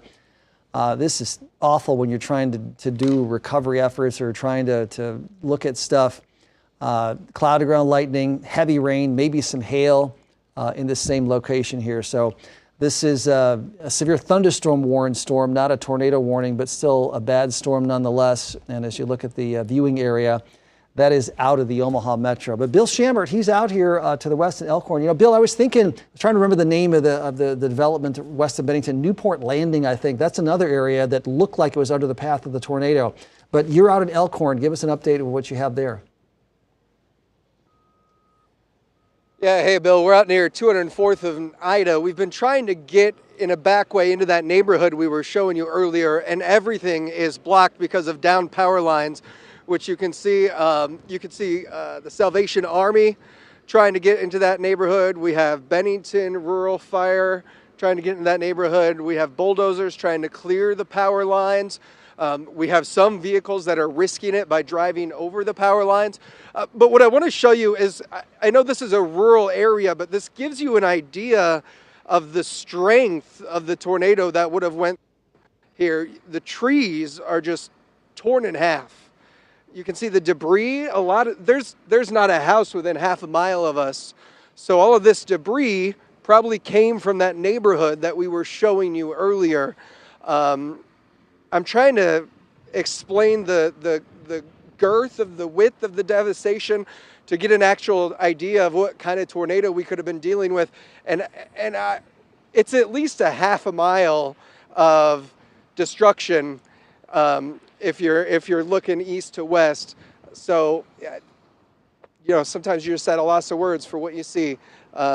Bill, send it back to you. Bill Shambert, thanks for the report out of the Elkhorn area, and he's right. I mean, when you get out there, years ago, the tornado that came through Hallam at one point was 2.5 miles wide, and when you get out there in the middle of a half-mile wide damage path, you're like, it went from there to, it's hard to imagine how wide it was, but we saw the video of it. We saw the live feed from our cameras, and it was a wedge tornado on the ground over West Omaha. So we're just kind of uncovering the beginning of the damage, unfortunately. There are going to be other neighborhoods that we'll find out had damage. And as I mentioned, that area west of Bennington, that Newport Landing, that looks like an area that maybe was hit. And then that West Shores area, farther south, those areas.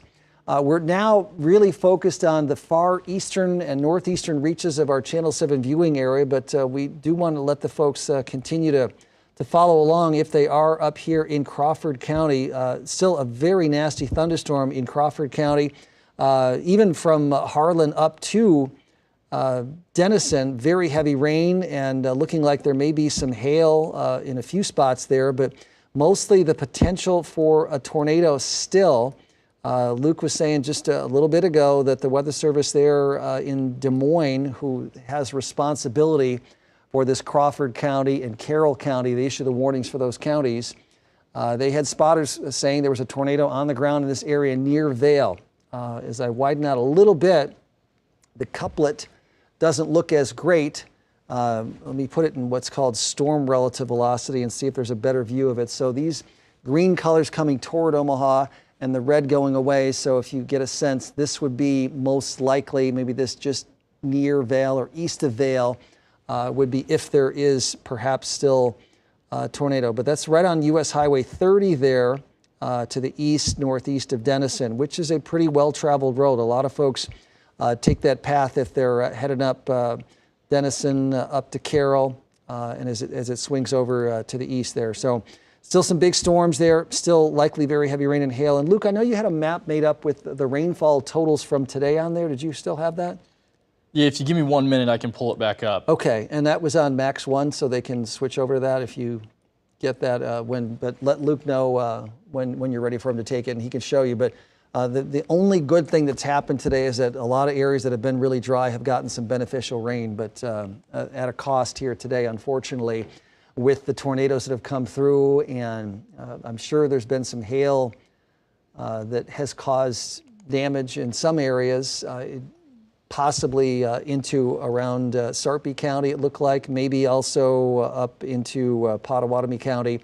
And anywhere where we had these tornadoes, there's a tremendous amount of lift in the atmosphere, which then is usually a storm that winds up producing hail also. So we're going to probably see some damage from hail along with that. Closer to the metro, things have really settled down. There's a new tornado warning. I'd been mentioning Creston, Iowa. You folks, a lot of folks over there do follow us. They're closer to Des Moines, but they tend to follow the weather from here just because we, in cases like this, tend to track things that have been in our viewing area and headed away. Not sure that they get us on over the air, but they will follow nonetheless. And you see this couplet right here. Again, this is just east of Corning and not too far from the county line going into, I believe that's Union County where Creston is at. Highway 34, which is right here. And there's the couplet, you know, so this is green toward red away. So that's very impressive looking. And because of that tornado warning on this cell, which is, it's going to head right into Creston, and that's why the warning is drawn like this. This again is Des Moines coverage area. The National Weather Service puts this one out. That's the tornado warning. There's actually a couple of them here, but this cell tracking right into Creston, another storm down to the south. So you've got 2 tornado warnings, this tornado warning, and then also this tornado warning here. But going from Adams and Taylor County into Union County in the area around Creston there.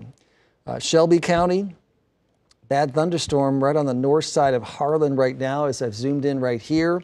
This looks like it, on our radar, shows the potential for some hail just right here on the north side of Harlan. So if I look at our correlation coefficient here, just barely north of Harlan, probably some large or at least 1-inch diameter hail, I would imagine, right there.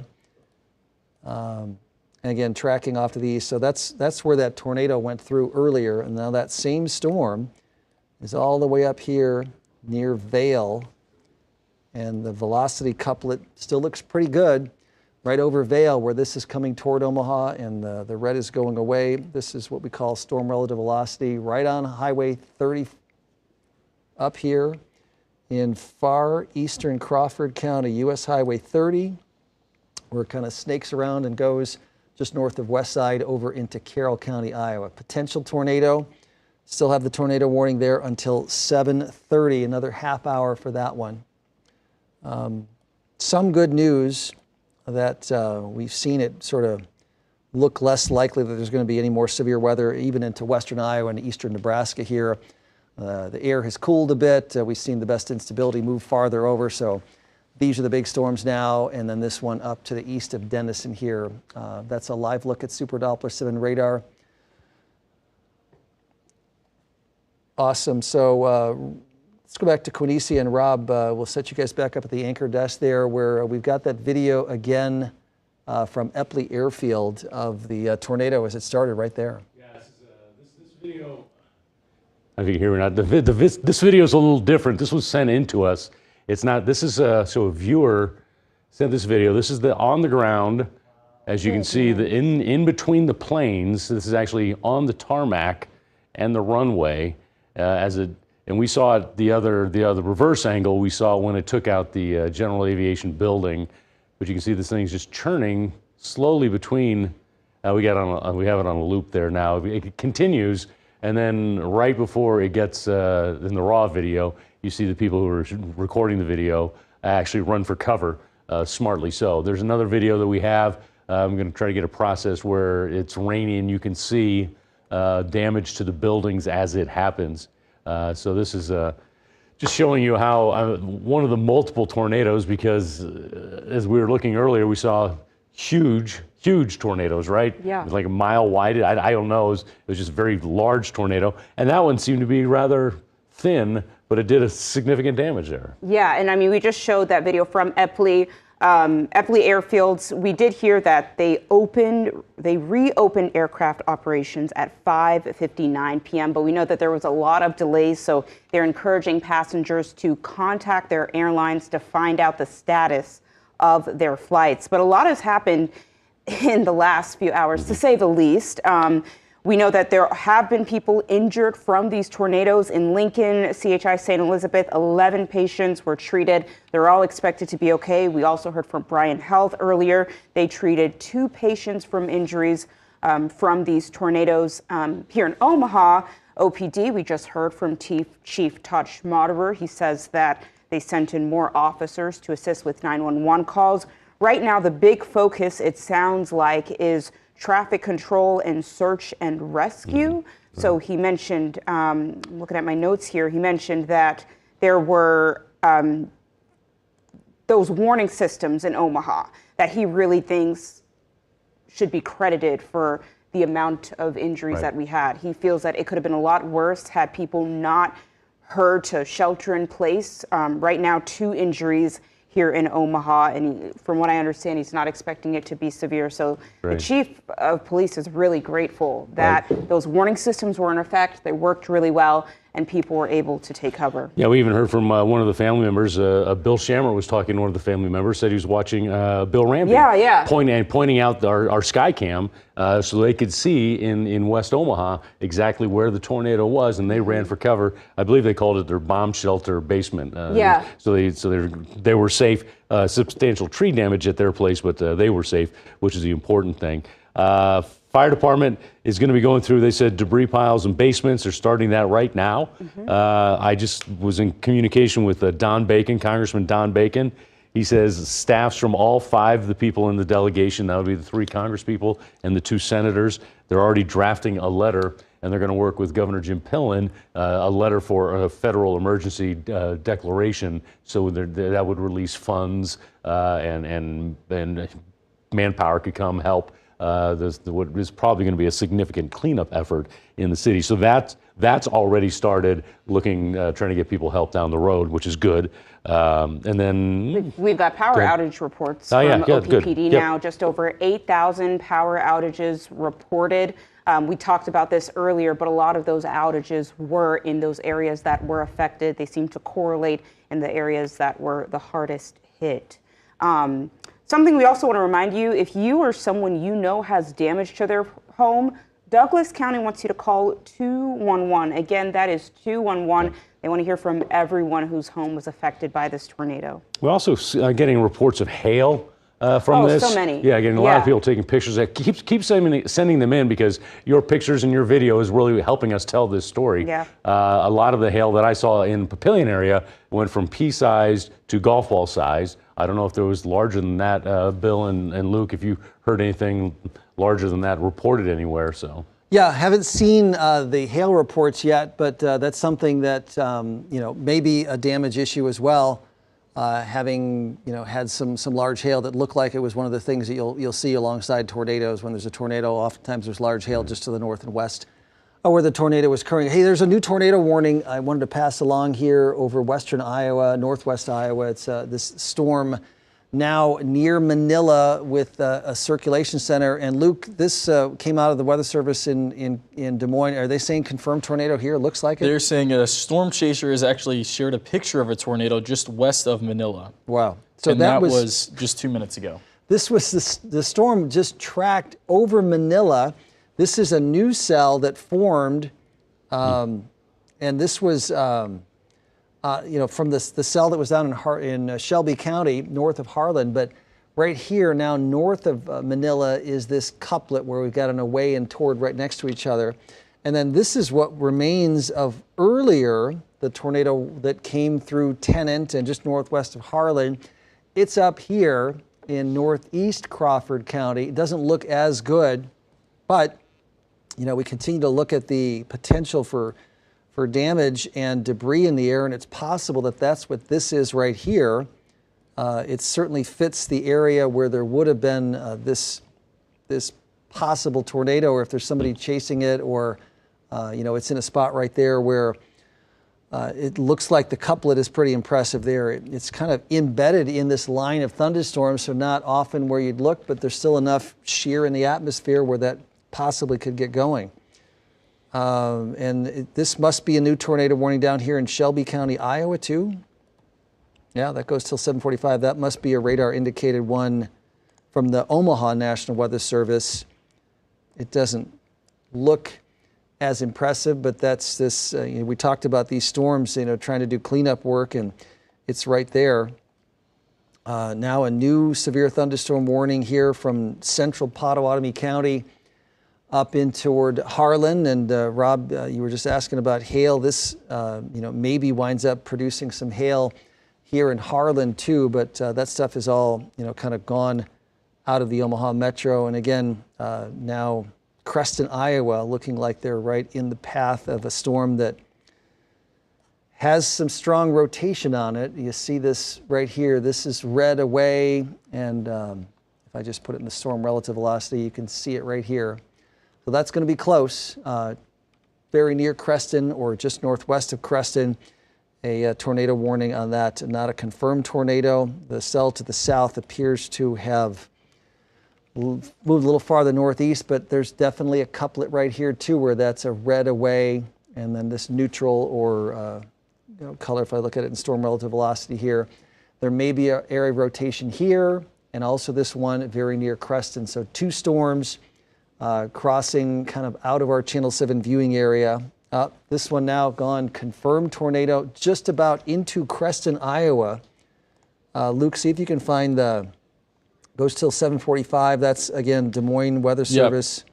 What are they saying about that one? They just got a train spotter report 2 miles west-southwest of Creston in Union, Iowa. A tornado on the ground heading to the northeast. Ouch. So Creston is a pretty, again, substantial community over here where there are a lot of homes. You see this right through here. So we hope that this will miss, but it is close. It's really close coming into Creston. So confirmed tornado heading in toward Creston right now. And again, we know that we got people that watch our coverage there. And there's the really good look at the away and the toward. Let's see what we've got here for the colors here. That is away at 58, inbound at 34, and that's a fair ways out. So please, Creston, Iowa, we've been telling you for the last half hour, it's headed your way.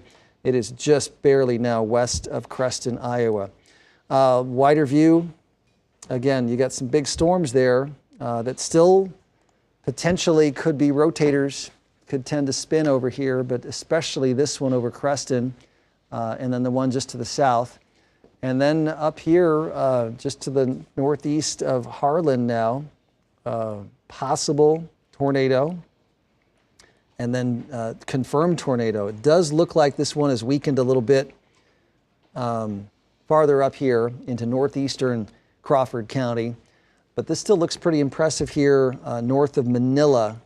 It's funny because it's not tracking on the same path as these other ones did, a little more north. I guess it's not just following the box that they drew.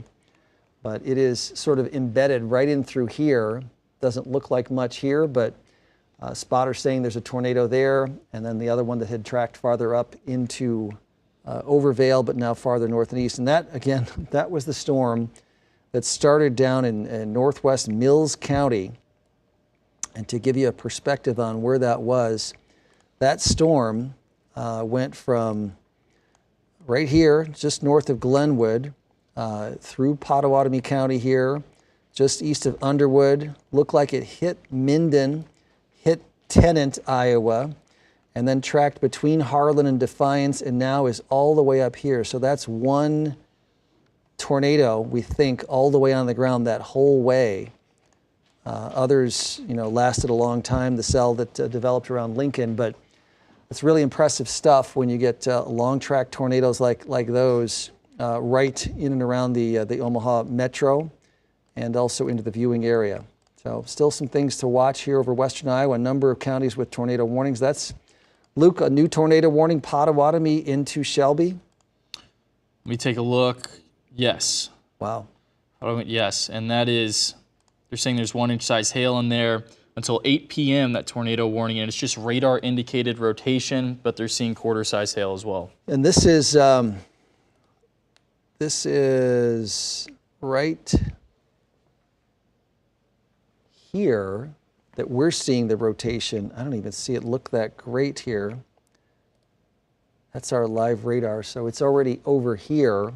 And let's see if there's any correlation coefficient. It doesn't look great, but certainly a core of a storm, and I just think that based on what's been happening today here, they're worried that that's going to spin up pretty quickly into another tornado. So tornado warning here. This eastern part of Pottawatomie County will include Avoca, Walnut, and the warning actually goes up into Shelby County here. Again, not a confirmed tornado, but one they're watching. And then these are the confirmed tornadoes here. I'm not sure if this one is still going on here into northeast Crawford County, but that's where it would be. This looks pretty good still, having gone through Manila, and now is this area right here, but I don't see that there's any debris. If there was, it would be blue on this scale and not sort of up in the air from that one. But you know, again, new tornado warning here, Pottawatomie County and into southern Shelby County. And then Creston, Iowa, a confirmed tornado where it looks like it's just about right over Creston right now. Hopefully it missed, but we don't know. You know, Creston, again, is kind of out of the area. Luke, you'll just have to monitor Des Moines, see if they've got anything on that. And then the other area that was a circulation down here is a little looser now. Doesn't look like it's red and green right next to each other, but looked like it was in a spot where it could spin. So we had a couple of spots where we had the warnings in effect. All right, so we got some updates on damage and recovery. Rob McCartney? Yeah, we do, Bill. Excuse me. Yeah, we do. I'm going to show you a picture from Minden, Iowa. We were talking about how that storm pretty much barreled down on it. Oh. This is what we're seeing. This is our first images out of that town. We're talking to a person, one of the residents there, who says it is the worst he's ever seen, and they have seen some stuff in Minden, Iowa. Yeah. You know, and so this is, you're just getting an idea of the shredding of the trees, the damage to the houses. We have crews there. We're going to be getting much more from them as we progress. Also in Iowa, we got an email from someone who said that the maximum wind gust near Honey Creek was 111 miles an hour. Wow. Before their weather sensor disintegrated. So it kind of gives you just that. In Bennington, this notice just went out to citizens there. It's for an emergency command center.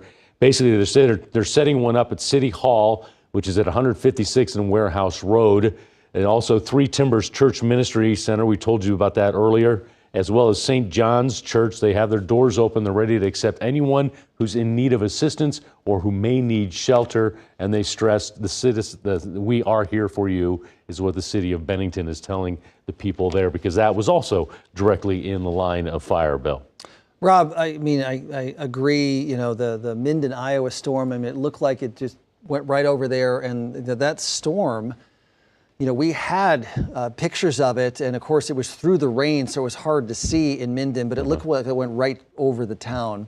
That same storm went right over a Tennant. Now they're not huge communities, but I mean, there are a number of homes in there, and I'm very fearful that probably what happened in Minden happened in Tennant, and then, you know, maybe something else a little farther up.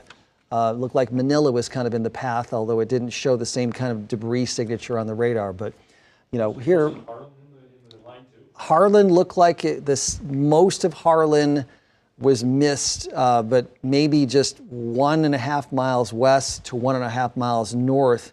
So anybody that lives probably would call themselves Harlan, but not in the city proper. But anything that was just barely west or north of Harlan was also probably hit. And at that point, it looked like it was probably at least 1/2 mile wide. So there's a wide swath where I'm sure there were some farmsteads and some homes that were hit by that.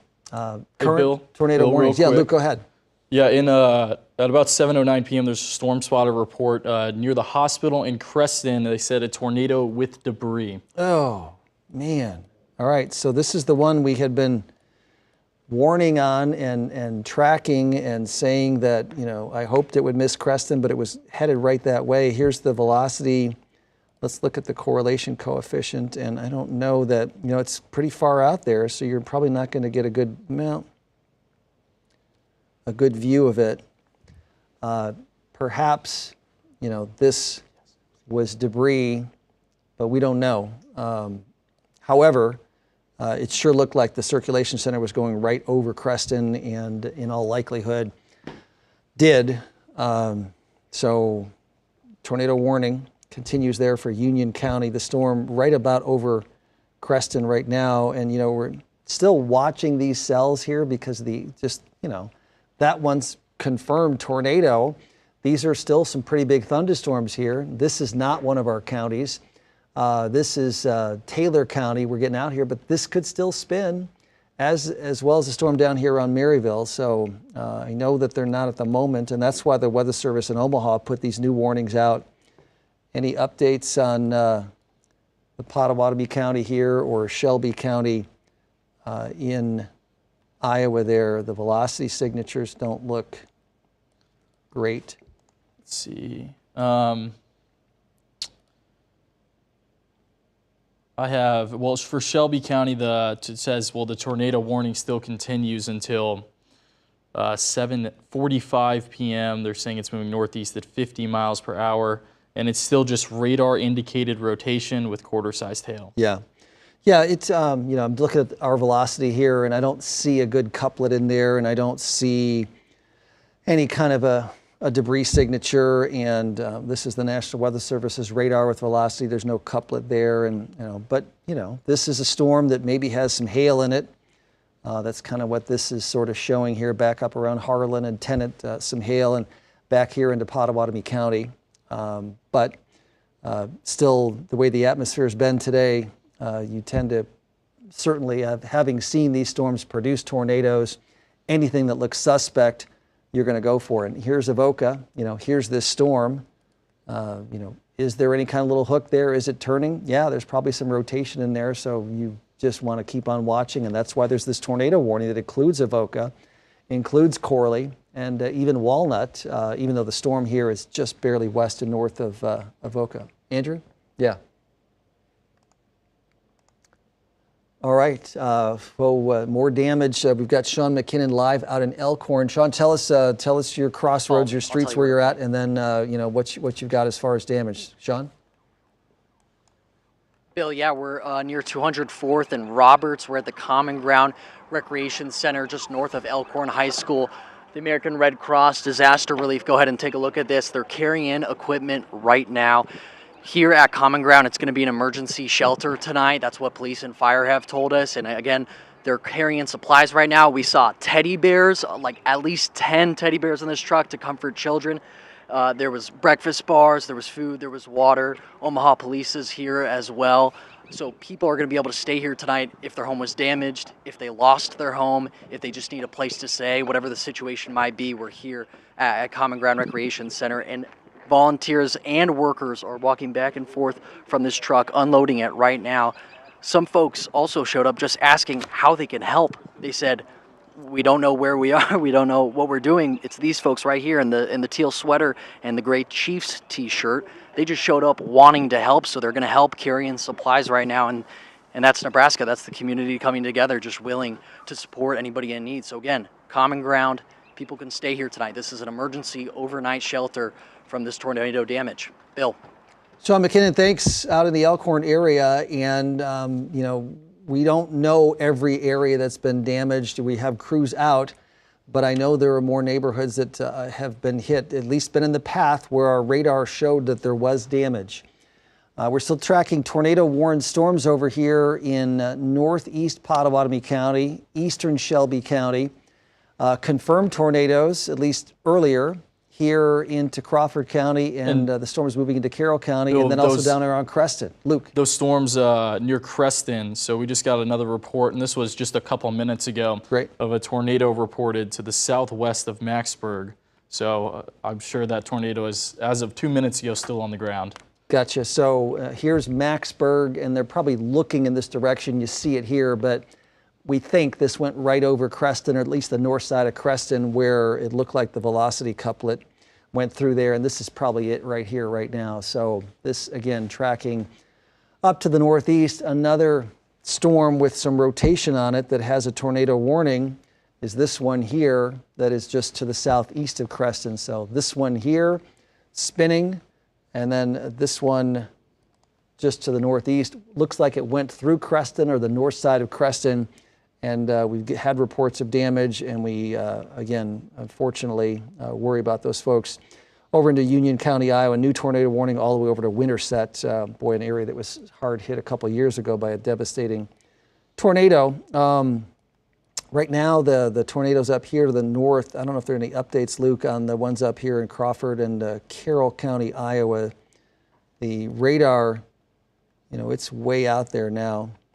Doesn't look as impressive from a couplet standpoint here, but once those warnings came out, they tend to stay with them. Yeah, the latest report on those was the one I gave you. It was just 6 miles northeast of Creston, where they saw a tornado southwest of Maxburg, they say. Yeah, that has been the latest update. Gotcha. That's the latest update from Des Moines. Nothing new on these cells out here, and it's tough. It gets hilly up there, and it's hard to follow. You know, even if you're trying to chase, because the roads don't necessarily go the same direction the tornadoes are.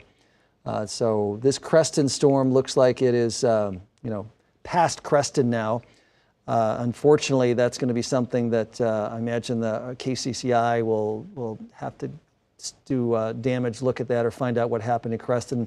But it's headed toward them, so they'll be following it. But there's an awful lot of damage to be surveyed, to be discovered, to be cleaned up on across our Channel 7 viewing area here today. And they continue with the warnings up to the north and east of us here. Most of our viewers are in a quieter pattern right here. The storm over here southeast of Harlan doesn't look as impressive here now, just north of Avoca. And again, the velocity signature, not nearly as impressive. That's the velocity. Here is the correlation coefficient where we were earlier showing. That's velocity. That's our correlation coefficient.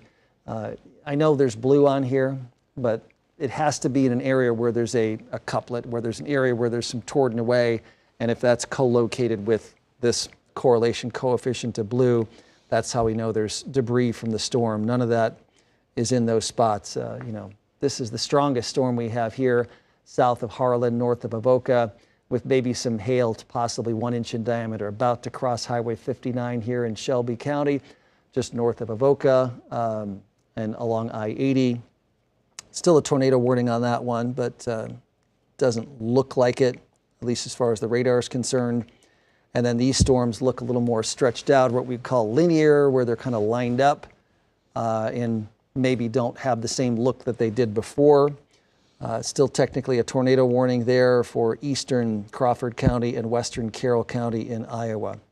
I don't know if we have our sun hasn't set yet here in Omaha. Any of the sky cams that we can see here in Omaha, just to get a view kind of how it looks here. You know, if you've been outside and a lot of folks are doing cleanup work, they can keep on going with it now, because the sun doesn't set until about 8:15 or so tonight. So there's a nice look with our camera from 27th and Douglas, looking off to the southwest, and you can see a little bit of sun in that direction there as well. So quieter now over the Omaha Metro, but the cleanup, just getting started, Rob, unfortunately.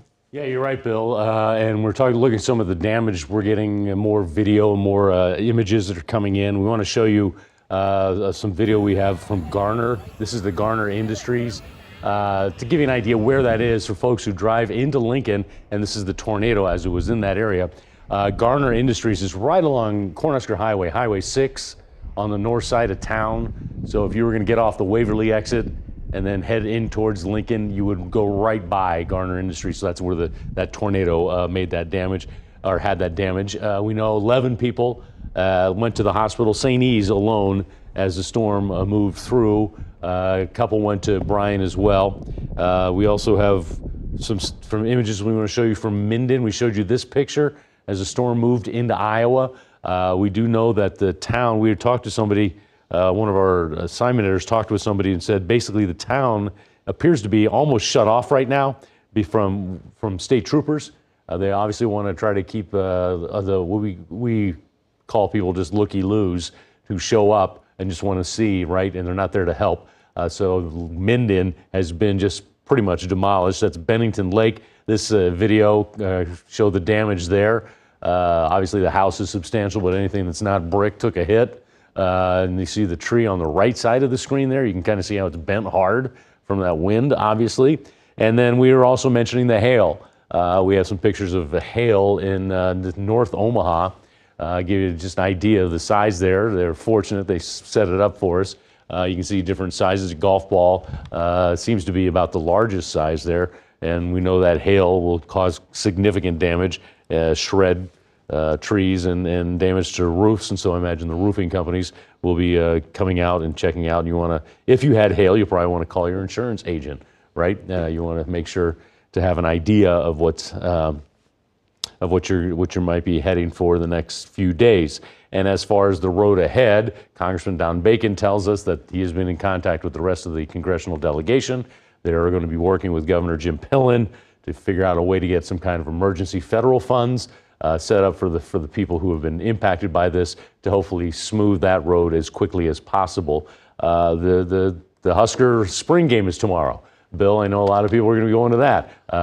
That may be impacted by this. Some folks probably aren't going to be going. I would imagine something will be said at the game about this. So a lot of people, a lot of Nebraskans, a lot of Iowans impacted by this hours-long storm. And so we have crews, a number of crews in Minden right now, because that looks like it's just been decimated. We have crews in North Omaha, in northwest Omaha. We're trying to get a sense of the damage. We've had a number of people send video to us. Keep sending us your videos because we want to be able to tell the story as accurately as possible.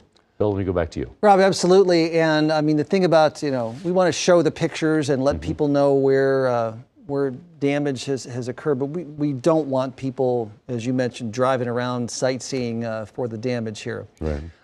That's that live look. Let's put the radar up here real quick, if we could. And on the view that we've got here, we still have tornado-warned storms here in western Iowa. Hey, Bill, and also on those the tornado warning in Crawford, Iowa, the National Weather Service has said it will expire at 7:30. So just a couple more minutes on that one. Yeah, well, that's good. Again, here in Omaha, partly to mostly cloudy, but there's the look at the radar. So that's this one that Luke is mentioning. The storm's moved out of the area. This one still continues for Carroll County. And the warning there goes until 7:30, so not too far out. And then this one goes until 8 o'clock here, but these storms don't look quite like they did before. So hopefully we're seeing them kind of move out of the area here. Bill Shammert, again, more damage and updates for us around the Elkhorn area. For downstairs. Yeah, hey Bill, we're still on the far northwestern edge of Elkhorn. I'm joined now by Jason Sunday. Jason, your home is leveled. Yeah, it's pretty devastating. It was my wife and I's dream home. We're thankful to be alive. We're very thankful. We saw it coming from the southwest, and when it got a little too close for comfort, we headed downstairs quickly, and we were in the downstairs bathtub, and just like the movie said, it was like a freight train, and you knew when the roof was coming off because that was a loud pop and sucking motion. It was pretty scary, And this is a newer development, right? Yeah, absolutely. We've been here 1 month. Citadel Homes built this amazing home here. In fact, the owner of Citadel Homes came by. Said, hey, we want the same one back up. But yeah, we've been here 1 month, and this whole division is pretty new, and they're building. You can see there's no houses over here, but yeah, it's tough. So you've been here for 1 month. You were telling me you saw it form about a quarter mile that way. Yep. And then what'd you do after that? Well, there was that. We could see it form behind it, and then once it hit that house, it obliterated. You can see there's nothing left on the ground, but it was just sticks. It wasn't a formed home. It was there. The frame was there.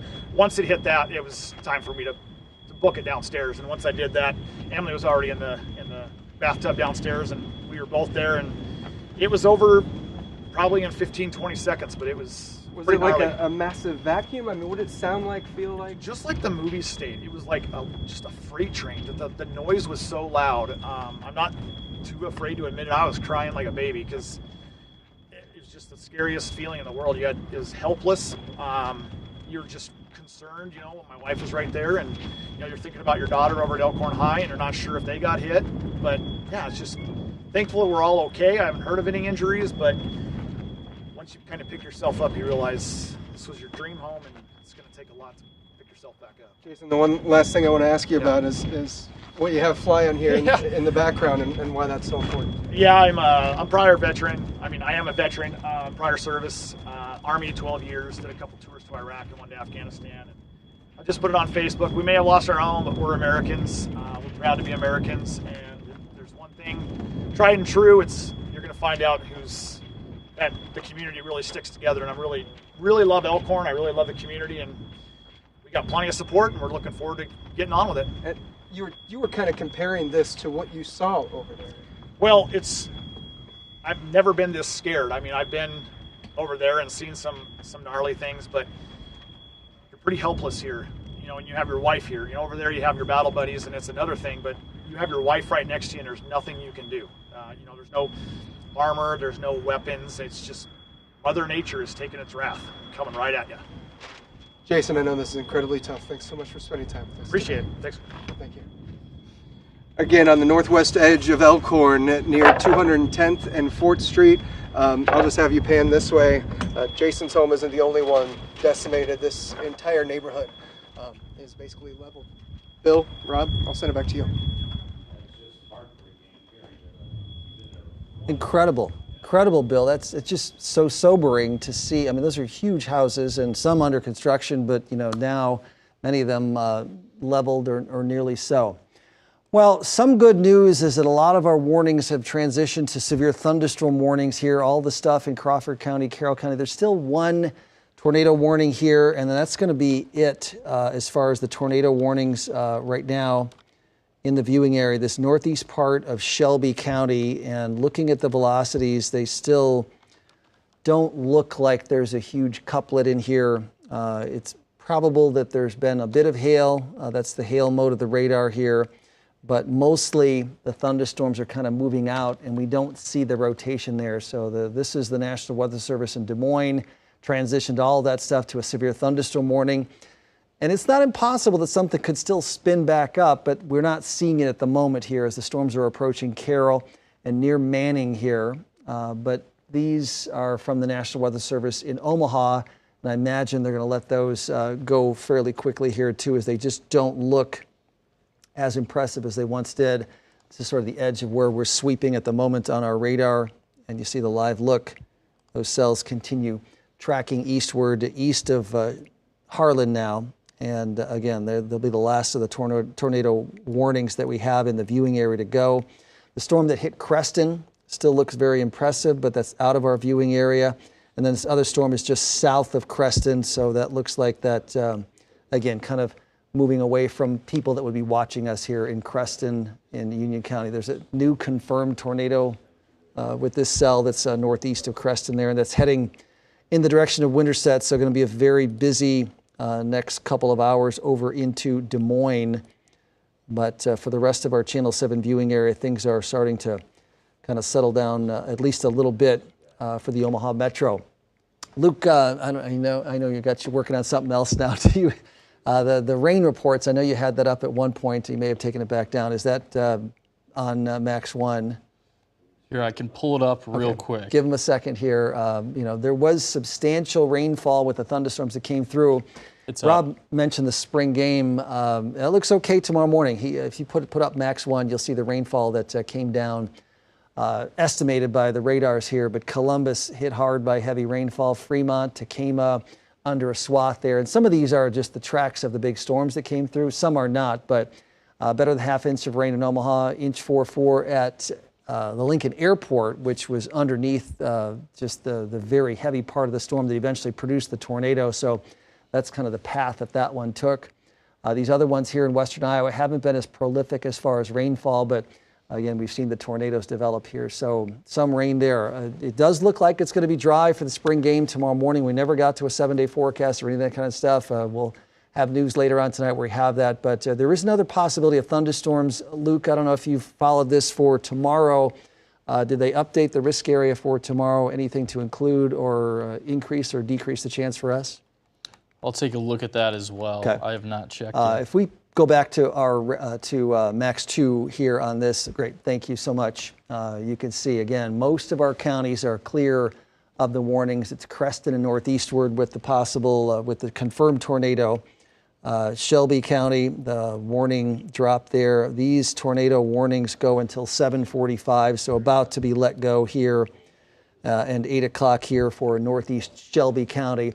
Otherwise, severe thunderstorm warning up there into Carroll County as that storm continues to work eastward here. So this stuff here, again, one more look at it here, doesn't show anything that looks like it's spinning violently in through here. And this is eastern Shelby County. So imagine that this is going to let go or turn into a severe thunderstorm warning as it moves over into Audubon County. That's the next county over where that'll be issued from Des Moines. Des Moines has responsibility for Audubon County, Carroll County, and Crawford County, and then the Omaha Weather Service office at Valley. We're going to be so busy doing damage surveys. They cover Monona County, Harrison County, Shelby County, Pottawatomie County. That's kind of the dividing line here. At any rate, things are starting to settle down a bit. Luke? Yeah, Bill, I have the Storm Prediction Center Day 2 outlook for tomorrow afternoon and evening. It's up in Max 1. Okay, so if you go back to Max 1 here, and I don't know if you want to read off their discussion here, but this we were talking about this. You know, this isn't the only round of thunderstorms we're going to see. There is potential for severe weather again tomorrow, later in the afternoon, and tomorrow evening and night. So that's something that we're going to watch very, very closely. All right, so we'll have that later on this evening. Let's go back to Rob McCartney, kind of wrap things up here. If obviously we get more warnings that we'll have to break back in, but for the time being, let's go to Rob McCartney. Yeah, thanks, Bill. We're getting some more comments we want to get on the record here. Governor Jim Pillen has put out a statement. He says, Susanna and I extend our deepest prayers to all those impacted by today's storms. I've ordered that state resources be made available to assist with the emergency response and to support local first responders as they assess the damage. Nebraskans are tough, resilient people, and our neighbors and communities will rally around affected families and businesses to assist them. He says Nebraskans are no strangers to severe weather, and as they have countless times before, Nebraskans will help Nebraskans to rebuild. We told you how that the congressional delegation is working with him to try to get resources released. Excuse me. We also want to show you that picture at Epley Airfield, General Aviation, because we did talk to somebody who said in these buildings there were some several planes, including a vintage World War II plane, were damaged or destroyed. Terry Sedevy, one of our photojournalists, talked with them there. They said the shop employee was in the shop when the tornado went through. They talked about the pilot who lost the World War II plane. The owner of that World War II plane did not want to do an interview on camera because he was too distraught. We're going to hopefully get some pictures and show you those later on tonight. Another plane owner talked about the storm coming through and seeing the shots on our air of the tornado going right past General Aviation. So as you can imagine, you mentioned, Bill, earlier that the facilities there, they're basically Quonset huts, right? The hangars aren't much, but the planes that are in them, we're often talking, 6 figures, if not 7 figures in value. So we'll be losing those as well. We have crews spread throughout the area. We also did all hands on deck. We are going to be getting information. We're going to be getting a lot of the video assessed, and we're going to have that for you later on tonight in our coverage on air and online at KETV.com. Right now, we'll go back to regular programming. I can make this go. I can make this go pop. I can make this go. I can make this go pop. I can let this go. I can let this go drip drop. I can make this go. I can make this go. Oikos.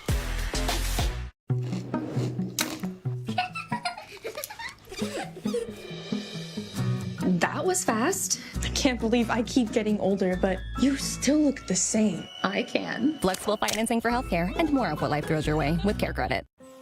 At Del Webb, there's a lot to say yes to, especially when you can do whatever you want. From enjoying your favorite ways to move, to feeling restored on the walking trails, pocket parks, and community gardens. Plus, with innovative floor plans, homes are built for how you want to live. there's no better time to start living your way. So what are you waiting for? Say yes to Del Webb.